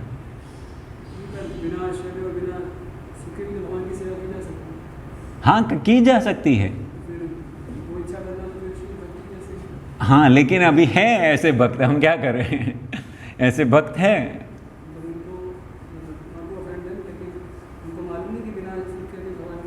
अभी हनुमान जी को नहीं मालूम कि कृष्ण नारायण ऊपर है, लेकिन उनका ऐसे भावना है, उनको ऐसे करना है। लेकिन नहीं, मैं कह रहा हूँ कि ऐसे अलग अलग भाव हो सकते हैं कि उनको उस भाव में सेवा करना है, लेकिन कंडीशन क्या है? सेवा प्रोमिनेंट है। अगर सेवा के बिना सुख ऐश्वर्य मिल रहा है तो नहीं चाहिए। लेकिन अगर सेवा मिल रही है और ऐश्वर्य नहीं मिल रहा तो फिर स्वीकार करें। हाँ सेवा मिल रही है, हाँ लेकिन ऐश्वर्य या सुख नहीं मिलता, हाँ, चलेगा। लेकिन वो तो फिर उनकी डेफिनेशन में आ रहा है ना कि उनको भगवान उनको हृदय में इच्छा है, इच्छा हाँ हृदय में इच्छा, ये चाह है, लेकिन नहीं मिलेगा तो कुछ भक्ति नहीं छोड़ेंगे। और भगवान वो कहे कि कथांचित वाला नहीं श्लोक में बताया, तो अगर किसी को ऐसी इच्छा होती है तो भगवान वो दे देते हैं। मतलब ये 4 प्रकार की मुक्ति है, उसकी अगर कोई शुद्ध भक्त है और उसको ऐसी इच्छा है तो भगवान दे देते हैं। ठीक है, साष्टी, सामीप्य, सालोक्य, नहीं तो वो मुक्ति का क्या अर्थ है? कौन जाएगा उधर? वो मुक्ति किसको मिलेगी? शुद्ध भक्त को तो मुक्ति की इच्छा नहीं होती है।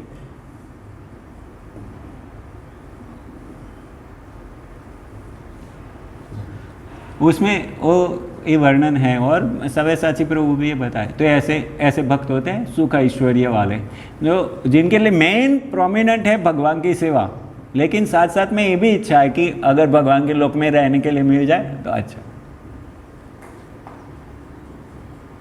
तो आप पढ़ेंगे ना, वो 11वां स्कंद पढ़ेंगे, उसमें मिलेगा।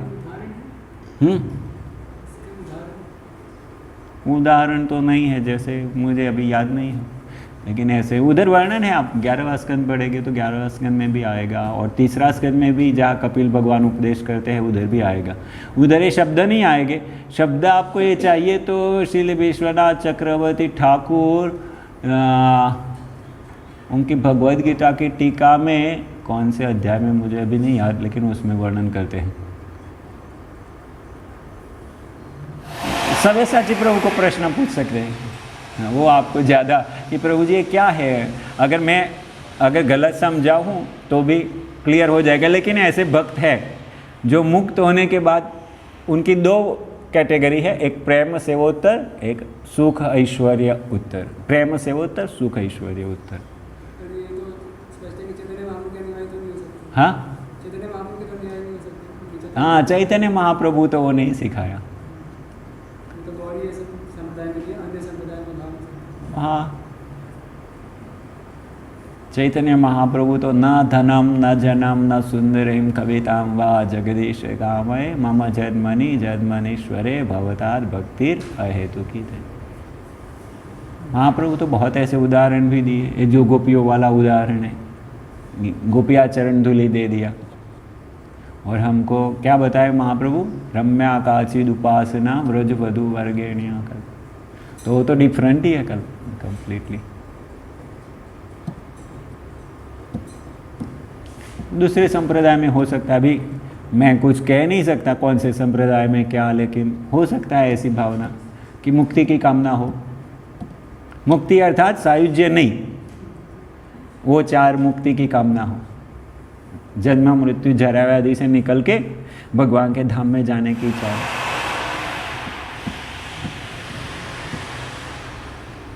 हमको भी होती है, नहीं होती है? धीर कृष्ण प्रभु, जन्म मृत्यु जरा व्याधि चक्र से नहीं निकलना है? निकलना है तो फिर किसको नहीं निकलना है? सबको निकलना है। और भगवद गीता में श्लोक आता है, जरा मरण मोक्षाय मामाश्रित्य यतन्ति। ये ऐसे कर 8वें अध्याय में है। तो वो ए वाला श्लोक है कि उनको मुक्ति की इच्छा है। ज्ञानी लोगों के लिए वो श्लोक है नहीं है। तो ये सब विशाल विषय है, और उसमें मुझे जितना अभी तक समझा हूँ मैं बताया। पहले मैं जो समझता था, मैं क्लियर होते होते अभी यहाँ पहुँचा हूँ, मैं बताया। हो सकता है थोड़े साल बाद और भी थोड़ा फोकस हो। अगर ऐसा हुआ तो मैं फिर से कभी आऊँगा तो और मैं भाई लास्ट टाइम मैं जो बताया था गलत था, ये सही है। लेकिन यहाँ तक मैं जो समझा मैं बताया।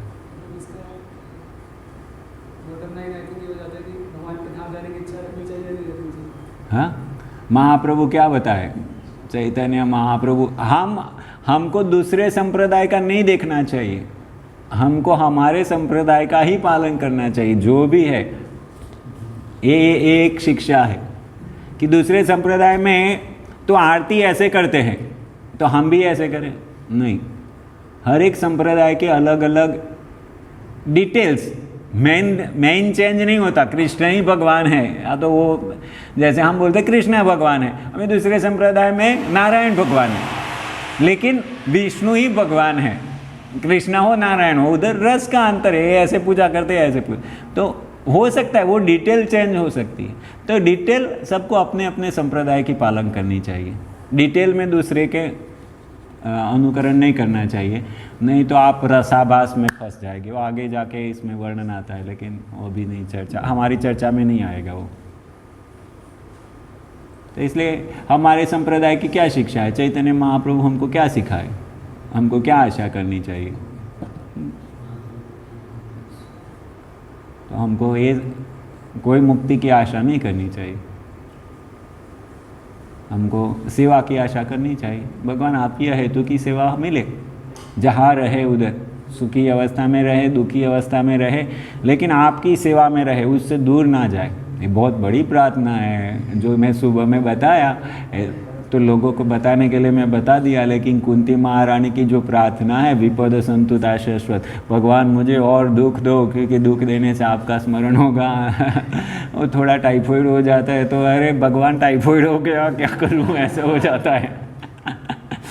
अरे भगवान स्मरण नहीं होता, क्या करूँ, माला नहीं होती, क्या करूँ, ऐसे विचार आने लगते हैं थोड़ा कुछ हो जाने पर। लेकिन हम भगवान को एक करके भगवान को ये प्रार्थना कर सकते, भगवान शक्ति दो, हम ये सहन करके भी आपकी सेवा करते रहे।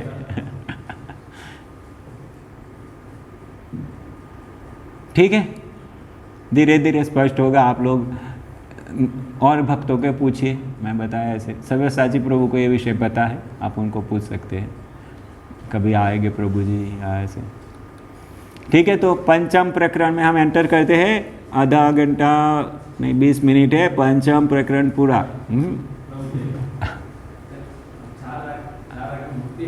हाँ हाँ हाँ,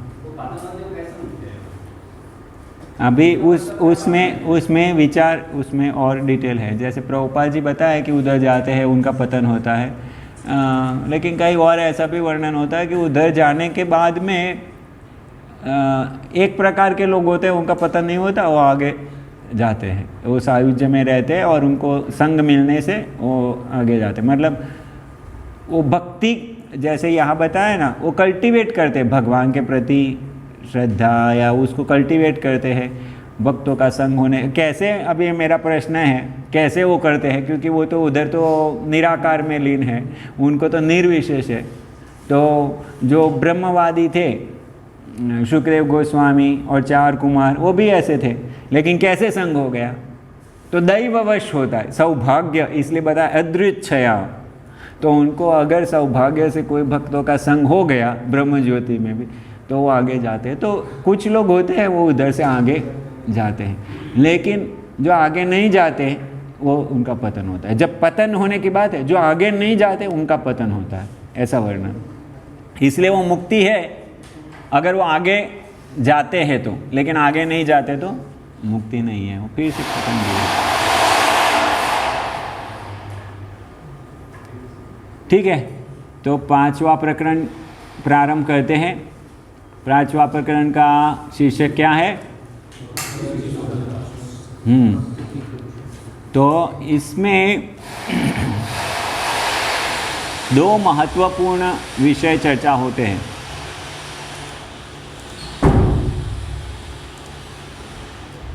एक मिनट मैं देख लेता हूँ, कुछ गड़बड़।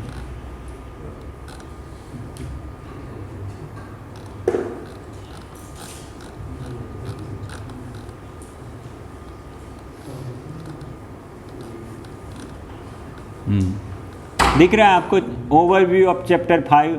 तो इसमें इतने सारे पॉइंट चर्चा हुए हैं।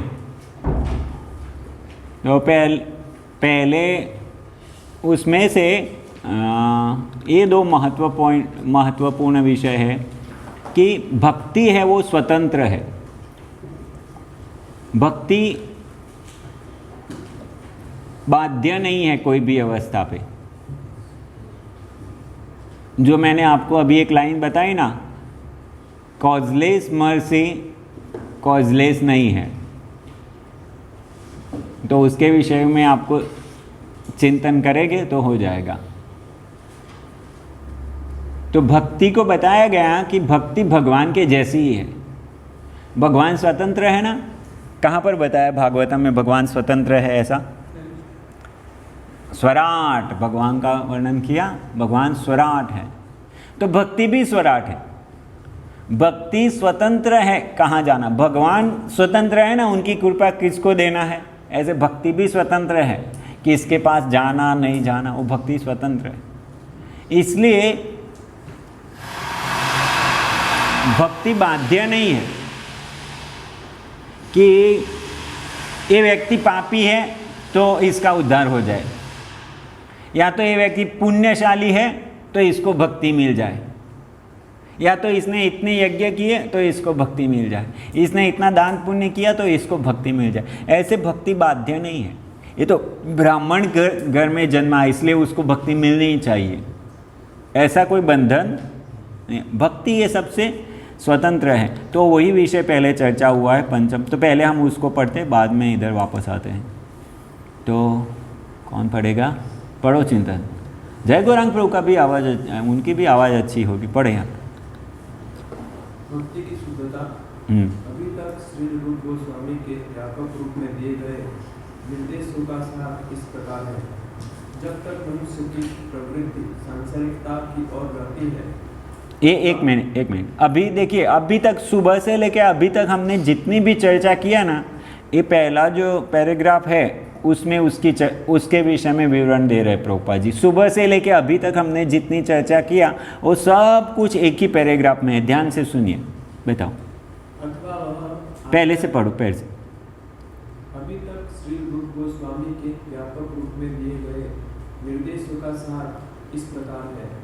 जब तक मनुष्य की प्रवृत्ति सांसारिकता की ओर बढ़ती है अथवा वह आध्यात्मिक तेज से एकाकार होने का इच्छुक रहता है, तब तक वह शुद्ध भक्ति के प्रदेश में प्रवेश नहीं कर सकता। इसके आगे रूप गोस्वामी का कथन है कि भक्ति सारी भौतिक धारणाओं से ऊपर है और यह किसी देश, वर्ग, समाज या परिस्थिति विशेष तक सीमित नहीं है। श्रीमद् भागवतम में भक्ति को दिव्य एवं अहेतुकी कहा गया है। भक्ति किसी लाभ की आशा के बिना की जाती है और इसे कोई भी भौतिक परिस्थिति रोक नहीं पाती। यह भेदभाव से रहित होकर सर्वसुलभ है और जीवों की स्वाभाविक वृत्ति है। ओके, और फिर आगे पढ़ेंगे ना तो यहाँ पर इसके ऊपर उदाहरण दिया है माघ स्नान का। मैं बताया ना कि ये सबके लिए है। तो ये जो बता रहे हैं ना नीचे कि ये ऐसे बाध्य नहीं। आप अभी नीचे देखेंगे तो वर्णन करते हैं प्रभुपाद जी कि कैसे चैतन्य महाप्रभु के समय में नित्यानंद, उन चैतन्य महाप्रभु के जाने के बाद में नित्यानंद वंश करके कोई कुछ लोग थे जो ऐसे सोचते थे कि हम ही भक्ति करने के लिए लायक है, दूसरे नहीं। और फिर समझा रहे हैं कैसे भक्ति सिद्धांत सरस्वती महाराज उसके विरुद्ध में सही जो सिद्धांत है उसको स्थापित किया कि कैसे जो भगवान जय भजे सही बड़ो, जय कृष्ण का भजन करता है वही बड़ा है।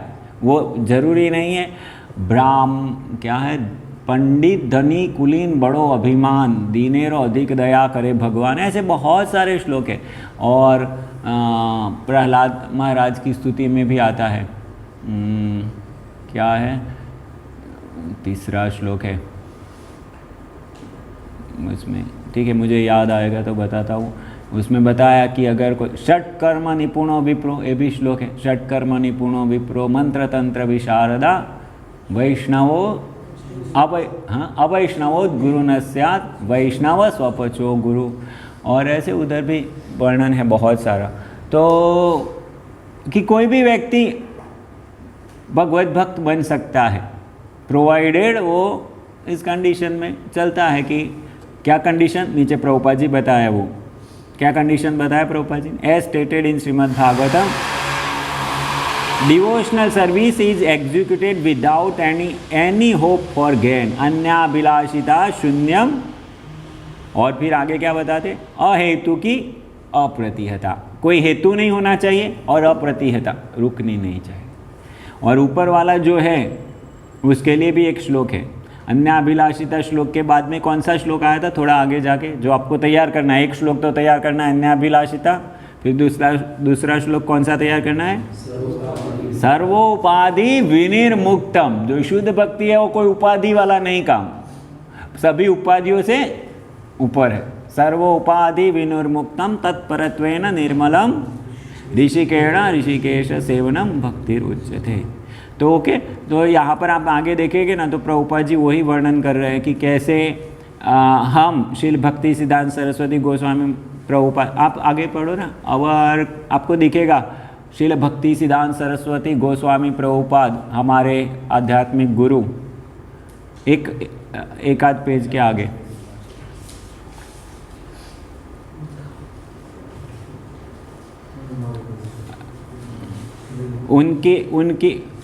उनकी ऑथोरिटी पे हम क्लेम कर रहे हैं।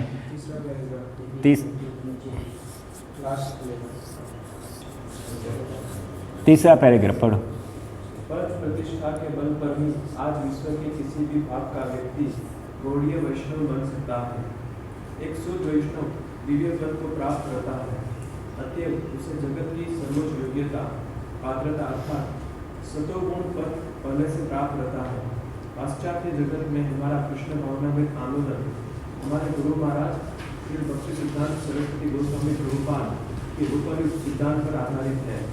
उनके प्रमाण पर ही हम पाश्चात्य देशों के सभी वर्गों से सदस्य बना रहे हैं।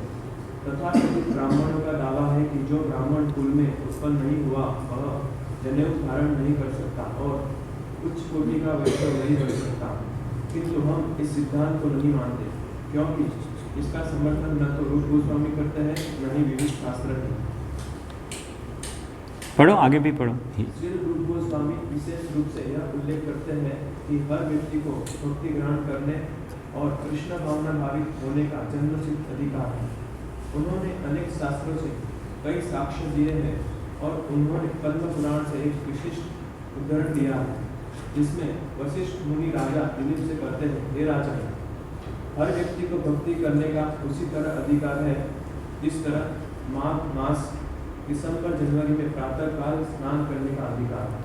तो वो जो माघ स्नान का मैं उदाहरण बताया वो इसके ऊपर उद्धृत किया था, जो यहाँ पर प्रभुपाद जी ने लिखा, और फिर उसके आगे और उदाहरण दिया है स्कंद पुराण से, कैसे मयूरध्वज, अब सुना मयूरध्वज राजा का नाम, नंदग्राम में बच्चे 2-3 बार ड्रामा किया, वो बहुत महान वैष्णव थे और राजा थे, और उनके राज्य में सब भक्त थे, सब वैष्णव थे, इवन चांडाल था वो भी वैष्णव था। तो उसकी बात पढ़ो ना, वो भी पढ़ लो। स्कंद पुराण के काशी खंड में और भी साक्ष्य है, जिसमें कहा गया है कि मयूरध्वज नामक देश में शूद्रों से भी नीच माने जाने वाले निम्न जाति के लोगों को भी भक्ति के वैष्णव संप्रदाय में विकसित किया जाता है। जब वे अपने शरीर पर तिलक धारण करके तथा अपने हाथों एवं गले में कंठी माला पहनकर ठीक से वस्त्राभूषित होते हैं तो वे वैकुंठ लोक से आए प्रतीत होते हैं। वस्तुतः वे इतने सुंदर लगते हैं कि सामान्य ब्राह्मण को मात करते हैं। इस तरह वैष्णव स्वतः ब्राह्मण बन जाता है। इसी विचार का समर्थन सनातन गोस्वामी ने अपनी पुस्तक हरि भक्ति विलास में किया है। ये श्लोक हमने चर्चा किया था, उस दिन श्लोक नहीं याद आया था हमको कि कैसे कांसा को भी सोना बनाया जा सकता है। पढ़ो। यह पुस्तक वैष्णव मार्गदर्शिका है। उसमें उनका कथन है कि जो भी व्यक्ति वैष्णव संप्रदाय में विधिवत विकसित हो जाता है वह निश्चित रूप से ब्राह्मण बन जाता है। जिस तरह कांसा नामक धातु पारे के साथ मिलकर स्वर्ण में बदल जाती है, आचार्य के मार्गदर्शन में प्रामाणिक गुरु किसी भी व्यक्ति को वैष्णव संप्रदाय में बदल सकता है, जिससे वह अपने आप ब्राह्मण के सर्वोच्च पद को प्राप्त कर लेता है।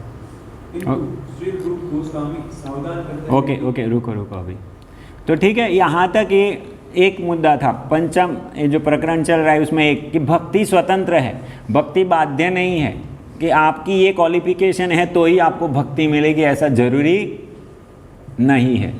भक्ति कहीं पर भी कोई भी व्यक्ति को प्राप्त हो सकती है। कंडीशन क्या थी, हमने जैसे देखा, वो अन्याभिलाषिता शून्यम ज्ञान कर्माद्यनावृतम, वो ये दूसरी कंडीशन, उसको ऐसे भी समझ सकते जो सुबह में सुना। और उसको इम्पोर्टेंट भगवान की कथा में श्रद्धा होनी चाहिए। मुगारी को मिला, वो चिंतामणि वेश्या को मिला, और ऐसे बहुत सारे लोग हैं जिनको ये भक्ति प्राप्त हुई, जो लायक नहीं, ऐसे भौतिक दृष्टिकोण से देखा जाए तो वो लायक नहीं थे। तो इसलिए भक्ति बाध्य नहीं है कि बड़े ब्राह्मण को ही मिलेगी। और ब्राह्मण होते हुए, जैसे एक दूसरी कथा है ना नारद मुनि की, नारद मुनि भगवान के धाम में जा रहे थे और फिर क्या हुआ, मोची और ब्राह्मण मिल गए। तो मोची को श्रद्धा थी भगवान के कार्यों में और ब्राह्मण को नहीं थी, इसलिए मोची भक्त था, ब्राह्मण भक्त नहीं था। तो भक्ति स्वतंत्र है, भक्ति कोई भी कंडीशन में बाध्य नहीं है। धनिक होने से भक्ति कर सकता है, या M.Tech किया है तो ही भक्ति कर सकता है, या तो हाँ यार बराबर कमलाकांत प्रभु पॉइंट पकड़ लिया कमलाकांत प्रभु ने। शबरी स्त्री थी और शूद्र जाति में जन्म हुआ था, लेकिन भगवान के शुद्ध। तो जरूरी नहीं पढ़ना लिखना आता हो, भागवतम पढ़ रहा हो, ये भी जरूरी नहीं है। तो भक्ति कहीं पर भी हो सकती है, प्रोवाइडेड हो, शरणागत हो और भगवान के प्रति श्रद्धा हो, भगवान को शरणागत हो। भगवान को शरणागत होना मतलब भगवान के भक्तों को शरणागत होना। इसलिए भगवान भगवद गीता में क्या श्लोक बोले हैं इसके विषय में, जो शरणागत होता है फिर वो कुछ भी हो वो परम गति प्राप्त करेगा। माम ही पार्थ वैपाश्रित्य एपिषु पाप योनयो स्त्रियो वैश्यास तथा शूद्रा तेपि यान्ति पराम गति। तो प्रोवाइडेड वो आश्रय ग्रहण करना पड़ेगा, उसको आश्रय लिया तो जाएगा। अब एक दूसरी बात आ रही है कि ठीक है ऐसे भगवान की भक्ति करने, उसको दैव मतलब सौभाग्य से भक्ति प्राप्त हो गया, अभी भक्ति में आ भी गया, भक्ति में लग गया है, लेकिन अभी साधन भक्ति कर रहा है। तो साधन भक्ति में तो संभावना है कि वो गिर सकता है। तो दूसरे जो योग है कर्म और ज्ञान, अगर मैं उसकी साधना कर रहा हूँ और कुछ गलती करूँगा तो उसके लिए प्रायश्चित बता जाता है। शास्त्र पढ़ेंगे तो शास्त्र में एक पूरा विभाग है प्रायश्चित कांड। जैसे ब्राह्मण होता है, ब्राह्मण को 3 बार संध्या वंदना करना होता है। अगर सुबह की संध्या भूल गए तो उसको क्या करना पड़ेगा, ऐसा वर्णन होता है। अगर आप सुबह की संध्या भूल गए तो फिर आपको ये करना पड़ेगा, ये करना पड़ेगा, ये करना पड़ेगा, फिर ये करो, तब जाके आप शुद्ध होते हैं, फिर से ब्राह्मण। अगर आप कोई शूद्र को टच कर लिया तो फिर आपको क्या करना पड़ेगा, आपको ये करना पड़ेगा, ये स्नान इतनी बार करना पड़ेगा, ये करना पड़ेगा, ये करना पड़ेगा, ये करना पड़ेगा, तभी आप फिर से ब्राह्मणत्व में स्थापित होंगे, तभी आप ब्राह्मण फिर से बन पाएंगे।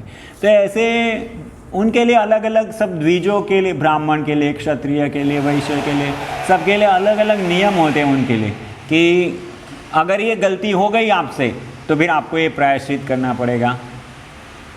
जैसे एक बताता हूँ मैं, एक राजा था, वो राजा भगवान का भक्त था, लेकिन मैं ये प्रायश्चित वाली, अभी भक्ति की बात नहीं बता रहा हूँ मैं, प्रायश्चित क्या होता है वो समझाने के लिए मैं बात बता रहा हूँ। ये तो राजा, उनके गुरु आए उधर तो प्रणाम किया ऐसे पूरा ज़मीन पे और फिर खड़े हो गए, तो वो धूल थी वो शरीर पे लग गई थी।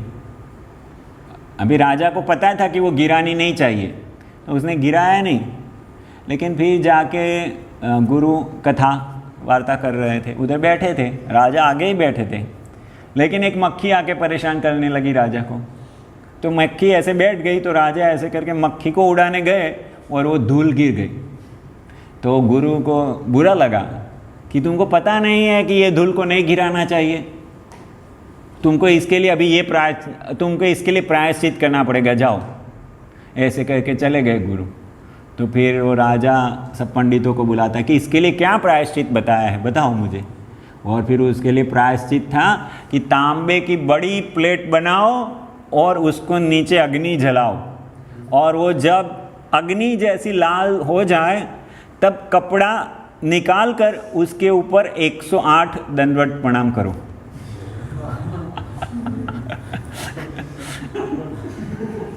तो इसको बोलते प्रायश्चित। आपसे ये गलती हुई तो आपको ये करना पड़ेगा, तभी आप फिर से अपनी स्थिति प्राप्त करेंगे। वो राजा भक्त था, उसने ऐसा किया। वो गुरु भक्त था और भगवान में भी भक्ति भाव था, वो ऐसा किया और उनको कुछ नहीं हुआ। तो वो अलग बात है, लेकिन मैं बता रहा हूँ कि प्रायश्चित क्या होता है। अभी दूसरा एक शब्द है प्रायश्चित जैसा, पश्चाताप। कौन अंतर बताएगा मुझे? प्रायश्चित क्या है, पश्चाताप क्या है? बताओ चिंतन। प्रायश्चित वो है जो हम जो कर्म करते हैं उससे भूल हो जाती है, तो उसको करने के बाद हमें मिलता है ये प्रायश्चित। पश्चाताप होता है कि जब करने के बाद वृद्धि होता है, हाँ मैंने ये कर दिया, ये कर दिया, ये कर दिया, ये तो अंतर है। हाँ, समझ में आया सबको? प्रायश्चित वो है, ये चीज़ है कि हमारे से कुछ गलती हो गई, दोष हो गया, तो वो दोष का निवारण करना। जैसे हमने क्लेशाग्नि वाला जब चैप्टर पढ़ा था, उसमें था ना, हमको प्रारब्ध अप्रारब्ध मिल जाता है। किस कारण मिला? हमने खराब कर्म किया है, तो उसके कारण अभी हम भुगत रहे हैं। तो हमको बताता है तुमने लास्ट लाइन में गुरु का अपराध किया था या तो पिता का अपराध किया था, इसलिए तुम्हारा ये पितृदोष है, मातृदोष है, गुरु का दोष है, ये दोष है, वो दोष है, तुम ये विधि करो तो तुम्हारा ये दोष निकल जाएगा। तो ऐसे बताते हैं ना, ज्योतिष लोग बताते हैं और बहुत सारे ऐसे बिजनेस चलते हैं। तो ये प्रायश्चित है कि वो करने से वो आगे का दोष निकल जाएगा। और पश्चाताप क्या है? मेरे से गलती हो गई, मुझे पता है नहीं करना चाहिए, लेकिन मेरे से हो गया, फिर मुझे उसके लिए बुरा लगता है अंदर से। अरे मैं कितना घिरा हूँ, मेरे से ये काम कैसे हो गया, ऐसे दुख होता है अंदर से बहुत, ऐसा कैसे हो गया मेरे से, ऐसे दुख होता है अंदर से। और वो जैसे प्रायश्चित शुद्ध करने वाला है, ऐसे पश्चाताप भी शुद्ध करने वाला है। तो अगर पश्चाताप के बिना प्रायश्चित है तो वो कुछ काम का नहीं है, पश्चाताप ज़्यादा जरूरी है। तो अभी हम देखेंगे कि रूप गोस्वामी प्रभुपाद समझाते हैं कि भक्ति में प्रायश्चित आवश्यक नहीं है। क्यों आवश्यक नहीं है? वो उदाहरण बताते हैं कि जैसे दूसरी विधियां है, ज्ञान और कर्म, तो उसमें एक विधि है और उसका शुद्धिकरण के लिए दूसरी विधि है। उसमें गलती हो गई तो शुद्धिकरण के लिए दूसरी विधि है। लेकिन भक्ति ऐसी विधि है कि वो अपने आप में शुद्ध करने वाली है। तो अगर कोई भक्त से कहीं गलती हो गई तो उससे बाहर निकलने के लिए उसको क्या करना पड़ेगा? दूसरी कोई विधि करने की जरूरत नहीं है। खाली ये जो भक्ति के कार्य है उसमें फिर से स्थापित हो जाना है, उसको अच्छे से करने लगने हैं और पश्चाताप करना है। तो पश्चाताप के साथ फिर से भक्ति के कार्यों में अच्छे से लग जाता है तो फिर से उसका शुद्धिकरण हो जाता है, उसको दूसरा कुछ करने की जरूरत नहीं है। तो ये 2 पॉइंट थे पंचम प्रकरण में। क्या क्या पॉइंट थे? पहला पॉइंट क्या था? भक्ति स्वतंत्र है, और दूसरा कि उसको ये कर्मकांडी प्रायश्चित की आवश्यकता नहीं है। लेकिन अभी कोई इसको बोले तो क्या भक्तों का समाज हम ऐसे रह रहे हैं, अभी कोई एक भक्त आके दूसरे को तमाचा मार दे तो क्या करेंगे? खाली उसको ऐसा ही बोलेंगे तुम पश्चाताप करो, या तो यहाँ से कोई उल्टा पुल्टा काम किया तो क्या बोलेंगे उसको? बस तुमको पश्चाताप होना चाहिए, इतना ही बोलेंगे? हाँ, कि और कुछ करना चाहिए? चलो जवाब दो। हाँ, गांधी जी बन जाना चाहिए। हाँ,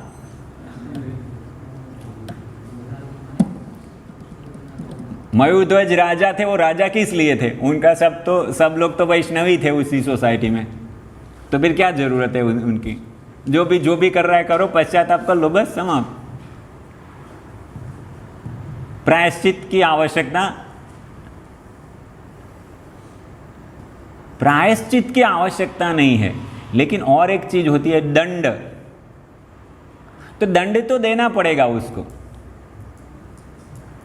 खाली पश्चाताप से काम चलने वाला नहीं, खास ये कलयुग में। तो वो साधक के भले के लिए उसको दंड मिलना चाहिए। तो अगर ऐसे भक्तों का समाज है, उसमें कोई गलती करता है तो उसको दंड देना वो प्रायश्चित में नहीं आएगा। वो दंड है उसकी चेतना को सही जगह में लाने के लिए, ना कि उसका शुद्धिकरण करने के लिए। वो दंड उसका शुद्धिकरण नहीं करने वाला। शुद्धिकरण किससे होने वाला है? भक्ति से। लेकिन दंड किस लिए है? मटेरियल मैनेजमेंट को बनाए टिकाए रखने के लिए। जबकि कर्मी सोसाइटी में प्रायश्चित भी, दंड भी होता है, दंड के ऊपर प्रायश्चित भी होता है। अगर कोई ब्राह्मण समाज में है और कोई गलती करेगा तो उसको प्रायश्चित भी करना पड़ेगा और सेम टाइम उसको दंड भी मिलेगा। लेकिन भक्तों के समाज में प्रायश्चित आवश्यक नहीं, लेकिन दंड तो हो सकता है व्यक्ति को। और पश्चाताप करना चाहिए, वो तो सबके व्यक्ति के ऊपर है, वो कितना पश्चाताप करेगा। तो पश्चाताप है वो उसको शुद्ध करने वाला है, और भक्ति की क्रियाएं है वो उसको शुद्ध करने वाली है। तो ये दो पॉइंट यहाँ पर वर्णन किए थे। प्रायश्चित की दंड नहीं है? हाँ, प्रायश्चित की जो विधि है उसमें ही ऐसा लगता है कि उसको दंड। हाँ, मतलब वो इसलिए मैं स्पष्ट कर रहा हूँ। कोई ऐसा समझ सकता है कि दंड ही प्रायश्चित है, इसलिए मैं दो अलग अलग क्यों बता रहा हूँ। तो प्रायश्चित वो विधि है जो शुद्धिकरण करती है।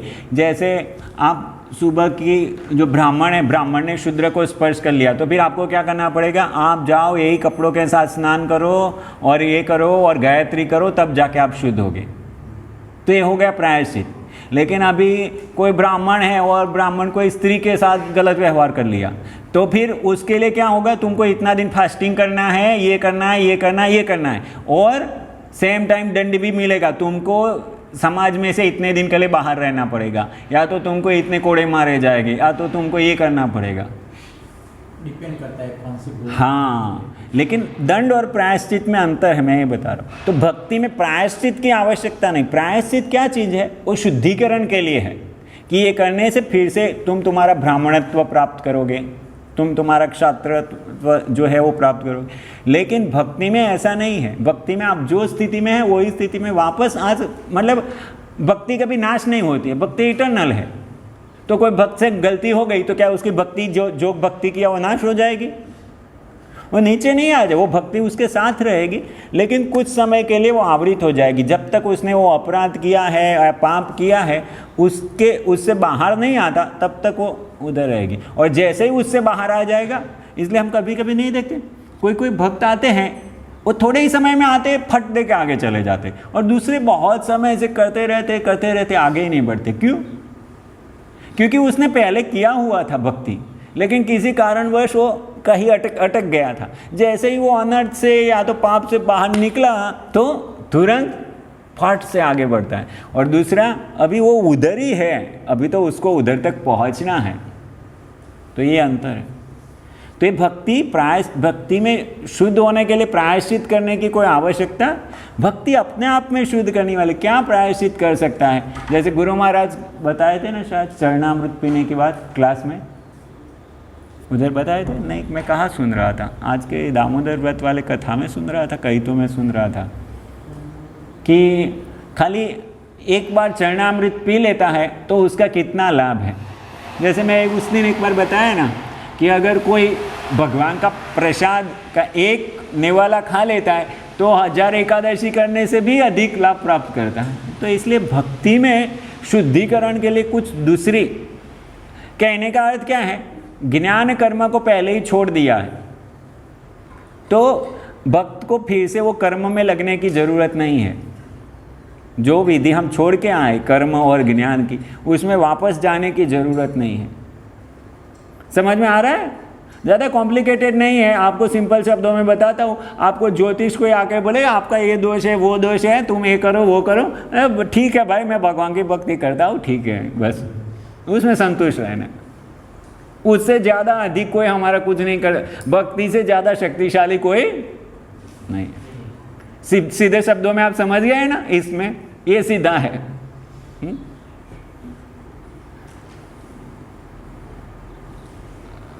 ओके। और फिर इसमें अंत में आता है वर्णाश्रम धर्म की बात। ये तो आप लोगों ने बहुत बार सुना होगा शायद सव्यसाची प्रभु से और उनसे, कि जैसे वर्णाश्रम धर्म है तो पहले हमने सुना ना कि भक्ति किसी पर आश्रित नहीं है, तो भक्ति वर्णाश्रम धर्म पर भी आश्रित नहीं है, वो उससे भी स्वतंत्र है। तो फिर वर्णाश्रम की क्या आवश्यकता है? हाँ, सपोर्ट करने के लिए। तो इसलिए जैसे भगवान भगवद गीता में बताए ऐसे, और ये है कि जब साधक अवस्था में होते हैं तो उनको वर्णाश्रम की आवश्यकता है। जो भी अध्यात्मवादी हो, जैसे हम सुबह में 2 लाइन बनाया था ना, सुबह में जो बोर्ड में जो दो लाइन बनाई थी ना, उसमें जो निष्काम कर्मयोग वाली लाइन थी ना, उनका तो शुद्धिकरण के लिए वर्णाश्रम ही है। वर्णाश्रम के अलावा कोई शुद्धिकरण की रीत है? उनका शुद्धिकरण किससे होगा? वर्णाश्रम से होगा। इसलिए भगवान भगवद गीता के 6ठे अध्याय में क्या बताते हैं? वो क्या श्लोक मुझे, क्षमा कारणम उच्यते कर्म कारणम उच्यते, क्या है? आरुरुक्षोर मुनेर्योगम कर्म कारणम उच्यते योगारूढ़स्य तस्सैव शमः कारणम उच्यते। तो आरुरुक्ष मतलब शुरुआत की अवस्था में क्या करता है? कर्म कारणम उच्यते, उसको कर्म करना चाहिए। योगी को शुरुआत की अवस्था में कर्म करना चाहिए। क्यों? क्योंकि वो कर्म करके उसका शुद्धिकरण होगा। एकदम शुरुआत की अवस्था में वो सकाम कर्मी होता है, और फिर निष्काम, तो निष्काम भाव से भी वर्णाश्रम के नियम पालन करना पड़ेगा, तभी जाके उसका शुद्धिकरण होता है। और फिर आगे के स्तर में वो उसके ऊपर आश्रित नहीं, फिर वर्णाश्रम को छोड़ देता है, कार्य नहीं करता। योगारूढ़स्य तस्सैव क्षमा कारणम उच्यते, तो कार्य करना बंद कर देता है, फिर उसका कार्य दूसरा कार्य हो जाए। कार्य बंद नहीं कर सकता, लेकिन वो वर्णाश्रम के जैसे संध्या वंदना करना, ये यज्ञ करना, वो यज्ञ करना, दान देना, तप करना, वो उससे बाध्य नहीं है। उसका दूसरा कार्य वेदांत अध्ययन करना, ध्यान करना, वो सब उसका कार्य हो जाता है। तो भक्तों के लिए क्या विधि है? अभी जो भक्ति मार्ग में आया वो क्या करेगा? उसके लिए शुद्ध, जैसे उस जो भक्ति मार्ग में नहीं था, कर्म मार्ग में था, तो कर्म मार्ग के लिए एक अच्छा टेबल हो सकता था, लेकिन ठीक है कल बनाएंगे, चलिए। तो जो कर्म मार्ग में है उसके लिए शुद्धिकरण की विधि क्या है? मैं बताया अभी, हाँ, वर्णाश्रम धर्म। जो ज्ञान मार्ग में है उसके लिए वेदाध्ययन ध्यान, वो उसका शुद्धिकरण का तरीका है। अर्जुन भगवान के शुद्ध भक्त है, लेकिन यहाँ जब वो लीला के अंतर्गत जो भी भगवद गीता कही जाती है, उसके पहले अर्जुन कौन से स्तर में थे? हाँ, कैसे पता चलता है? थोड़ा परीक्षा हो जाता है आपका। चलिए, श्लोक याद है? किम नो राजेन गोविंद किम भोगैर्जीवेतेन, वो भोग की इच्छा है, मैं कैसे भोग करूँगा? तो वो आए थे लड़ाई करने के लिए, किस लिए? उनको चाहिए। और फिर आगे जाके क्या बोलते हैं कि मैं तो ये सब कुछ छोड़ देता हूँ, मैं जंगल में चला जाता हूँ, मैं भीख मांग के जीऊँगा। तो भीख मांगना मतलब संन्यास ले लिया, मतलब अभी ये सब कार्यों से ऊपर उठ गए। तो थे सकाम, भोग की इच्छाएं मतलब सकाम कर्मयोगी के लेवल में थे। और फिर कूदना कहाँ चाहते थे? ज्ञानी के स्तर पे। ज्ञानी के स्तर में कर्म बंद हो जाते हैं ना, तो सीधा जंप करना चाहते थे ज्ञानी के स्तर में। तो या सकाम कर्म में शुद्धिकरण की विधि क्या है?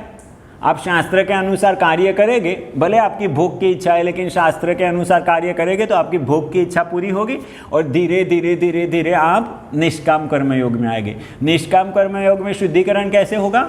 आप कर्म फलों को त्याग दोगे, तो कर्म फलों को त्याग देने से शुद्धिकरण होगा। फिर ज्ञान मार्ग में आएगा, और ज्ञान मार्ग में शुद्धिकरण कैसे होगा? वेदांत अध्ययन और ध्यान करने से शुद्धिकरण होगा। अभी अर्जुन भोग की इच्छा से सीधा वेदांत अध्ययन में जाना चाहते, तो वेदांत अध्ययन में चले गए, तो फिर शुद्धिकरण कैसे होगा उनका? क्योंकि अभी तो उनका कर्म से तो जुड़े हुए हैं ना, तो कर्मों को छोड़ के उधर जा सकते नहीं है। तो पूरे 6 अध्याय में पहले भगवान समझाए, यही समझाया कि देखो तुम हो इधर और तुम जाना चाहते हो ज्ञानी के लेवल में, तो तुम्हारी इच्छा है तो तुम कर्मों को छोड़ सकते नहीं हो। इसलिए बारंबार आप आते हैं ना, अर्जुन पूछता है मुझे कर्म करना है का ज्ञान प्राप्त करना है। 3रे अध्याय में भी प्रश्न पूछा, 5वें अध्याय में भी प्रश्न पूछा। तो भगवान उनको लेके आना चाहते निष्काम कर्म योग, मतलब कि तुम कर्मों को छोड़ो नहीं, कर्मों को करने से तुम्हारा शुद्धिकरण होगा। अभी इस केस में यहाँ पर भगवान ऐसा वर्णन कर रहे हैं, लेकिन वो अर्जुन के लिए रेकमेंड नहीं किया कि तुम निष्काम कर्म योग करो, क्योंकि तुम तो मेरे भक्त हो, इसलिए उनके लिए अलग ही विधि बता दिया। क्या बता दिया? मैं कहता वो करो तुम, बस दैट्स ऑल। तुमको ये सब में पढ़ने की जरूरत नहीं, क्या वर्णाश्रम है, क्या ये जो भी है ये मेरा कर्तव्य। भगवान ने बताया ये तुम्हारा कर्तव्य है, ये करोगे तो तुमको जीतोगे तो भूमि मिलेगी और मर जाओगे तो स्वर्ग मिलेगा। ऐसे सब भगवान ने दिखाया कि देखो तुम्हारे कर्म, तुम्हारा धर्म के अनुसार भी तुमको ये कार्य करना चाहिए। लेकिन लास्ट में भगवान क्या बताते हैं? ठीक है सब कुछ छोड़ो, तुम मेरी बात मानो, बस उससे तुम्हारा शुद्धिकरण होगा। तो उस मार्ग में इस प्रकार से शुद्धिकरण होता है, लेकिन भक्ति मार्ग में कैसे शुद्धिकरण होता है? भगवान की बात मानने से। तो अर्जुन ने लड़ाई किया, लेकिन अर्जुन को ना पाप लगा ना पुण्य मिला। क्यों? भगवान के आदेश पे लड़ाई किया। तो भगवान ने बताया मन मना भव मद भक्तो मध्याजी माम नमस्कुरु। तो भक्ति मार्ग में भगवान की बात मानने से, भगवान जो चाहते हैं, भगवान चाहते हैं हम उनके विषय में श्रवण कीर्तन करें, तो वही शुद्धिकरण की विधि है। उनके लिए वर्णाश्रम शुद्धिकरण की विधि नहीं है। तो अगर कोई भक्त का दैववशात पतन हो गया, वो इच्छा नहीं होती है, प्लानिंग नहीं करता है, प्लानिंग करता है तो भक्ति मार्ग में है ही नहीं, जानबूझ के करता है तो सप्तम अपराध है, नामनो बलाद या सही पाप बुद्धि, उसके तो गंभीर परिणाम आएंगे। लेकिन दैववशात अगर किसी का पतन हो गया तो क्या उपाय है? फिर उसको गंगा में जाके स्नान करना पड़ेगा पवित्र होने के लिए?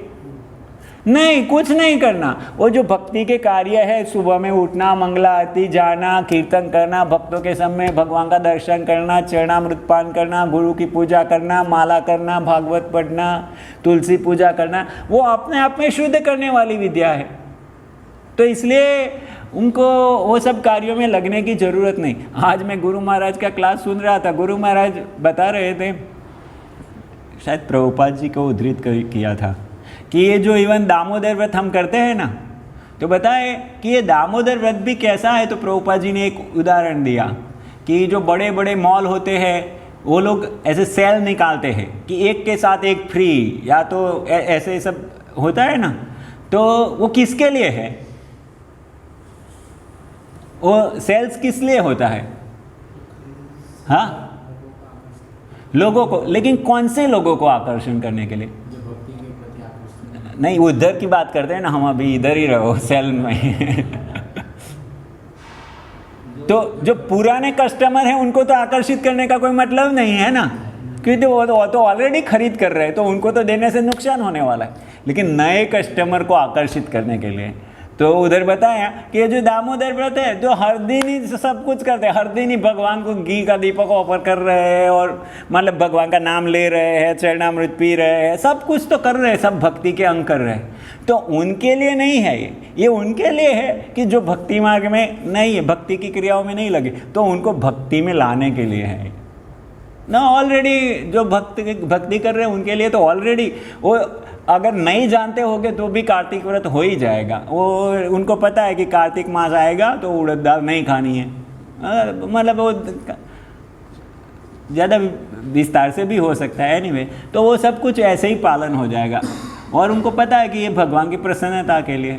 तो इसलिए जो भक्ति मार्ग है उसमें शुद्धिकरण के लिए कोई अलग से विधि करने की आवश्यकता नहीं है। वो खूबी है भक्ति मार्ग की कि आप भक्ति करते रहो सब कुछ, और सिद्ध होने के बाद में भी भक्ति करते रहे। तो कल में शायद टेबल संभव होगा ना, तो ऐसे हम टेबल बना देंगे कि कर्मी उसकी श्रद्धा क्या होती है। हमने सुबह में श्रद्धा की चर्चा किया ना, कर्मी, ज्ञानी और भक्त, तीनों की श्रद्धा की चर्चा किया ना। कर्मी की श्रद्धा क्या होती है, कैसी श्रद्धा होती है? मैं भक्त की बताता हूँ, आप उससे समझ जाइए। भक्त की श्रद्धा होती है ना अतिसक्तो ना निर्विण्ण। तो कर्मी की श्रद्धा क्या हो गई? अति आसक्त, मतलब मुझे ये चाहिए। और जो ज्ञानी है उसकी वैरागी, मतलब ये सब भौतिक जगत से आसक्ति नहीं है, मुक्ति के प्रति उसकी श्रद्धा है। और भक्त की ना निर्विण्ण ना आसक्त। तो उसमें डिटेल में फिर विवरण हो सकता है कि वो भगवान के कौन से रूप की पूजा करता है, कर्मी कौन से रूप की पूजा करेगा, भक्त कौन से रूप की पूजा करेगा और ज्ञानी कौन से रूप की पूजा करेगा। ये श्रद्धा की बात हो गई। ऐसे अभी हमने जो चर्चा किया कि उनके शुद्धिकरण की विधि क्या है, तो कर्मी के लिए कर्मकांड पालन करना वो शुद्धिकरण की विधि है, और निष्काम कर्मी योगी के लिए कर्म फल का त्याग करना वो शुद्धिकरण की विधि है। ज्ञानी के लिए वेदांत अध्ययन ध्यान करना वो शुद्धिकरण की विधि, और भक्त के लिए भक्ति करना वही शुद्धिकरण की विधि है, नवधा भक्ति पालन करना, और कोई दूसरा। और फिर तीनों का गोल क्या हो सकता है, तीनों का अंतिम गंतव्य स्थान क्या हो सकता है। तो सकाम कर्मी को उसकी विधि करने से क्या मिलेगा? उसकी जो इच्छा है वो प्राप्त हो जाएगा। जैसे कोई पुत्रेष्टि यज्ञ किया तो उससे क्या प्राप्त होगा? पुत्र प्राप्त होगा। तो उसको जो सुख चाहिए वो सुख मिलेगा। निष्काम कर्म योगी को क्या प्राप्त होगा? कर्म फल त्याग करने से क्या प्राप्त होगा? नहीं, कर्म फल त्याग भगवान भी भगवद गीता में बताए 12वें अध्याय में, कर्म फलों का त्याग करने से क्या प्राप्त होता है? ज्ञान प्राप्त होता है, और फिर ज्ञान मार्ग में प्रवेश करता है, और फिर ज्ञानी को उसकी विधि पालन करने से मुक्ति प्राप्त होती है, मोक्ष। वो ब्रह्मवादी हो सकता है, परमात्मावादी हो सकता है। और भक्त को क्या प्राप्त होता है? भगवान की प्रसन्नता, भक्ति करने से भक्ति प्राप्त होती है। तो ये पंचम अध्याय में ये सब कुछ है। अभी तो 6:15 हो गए, अभी हम पढ़ते नहीं, आप लोग पढ़ सकते हैं। कल से हम 6ठा अध्याय प्रारंभ करेंगे, ठीक है। लेकिन एक पैराग्राफ जरूर पढ़ेंगे हम। श्रील रूप गोस्वामी वॉर्न्स, सर्वसागर प्रभु पढ़िए, दूसरे पेज पे आएगा आगे। श्रील रूप गोस्वामी वॉर्न्स हाउएवर दैट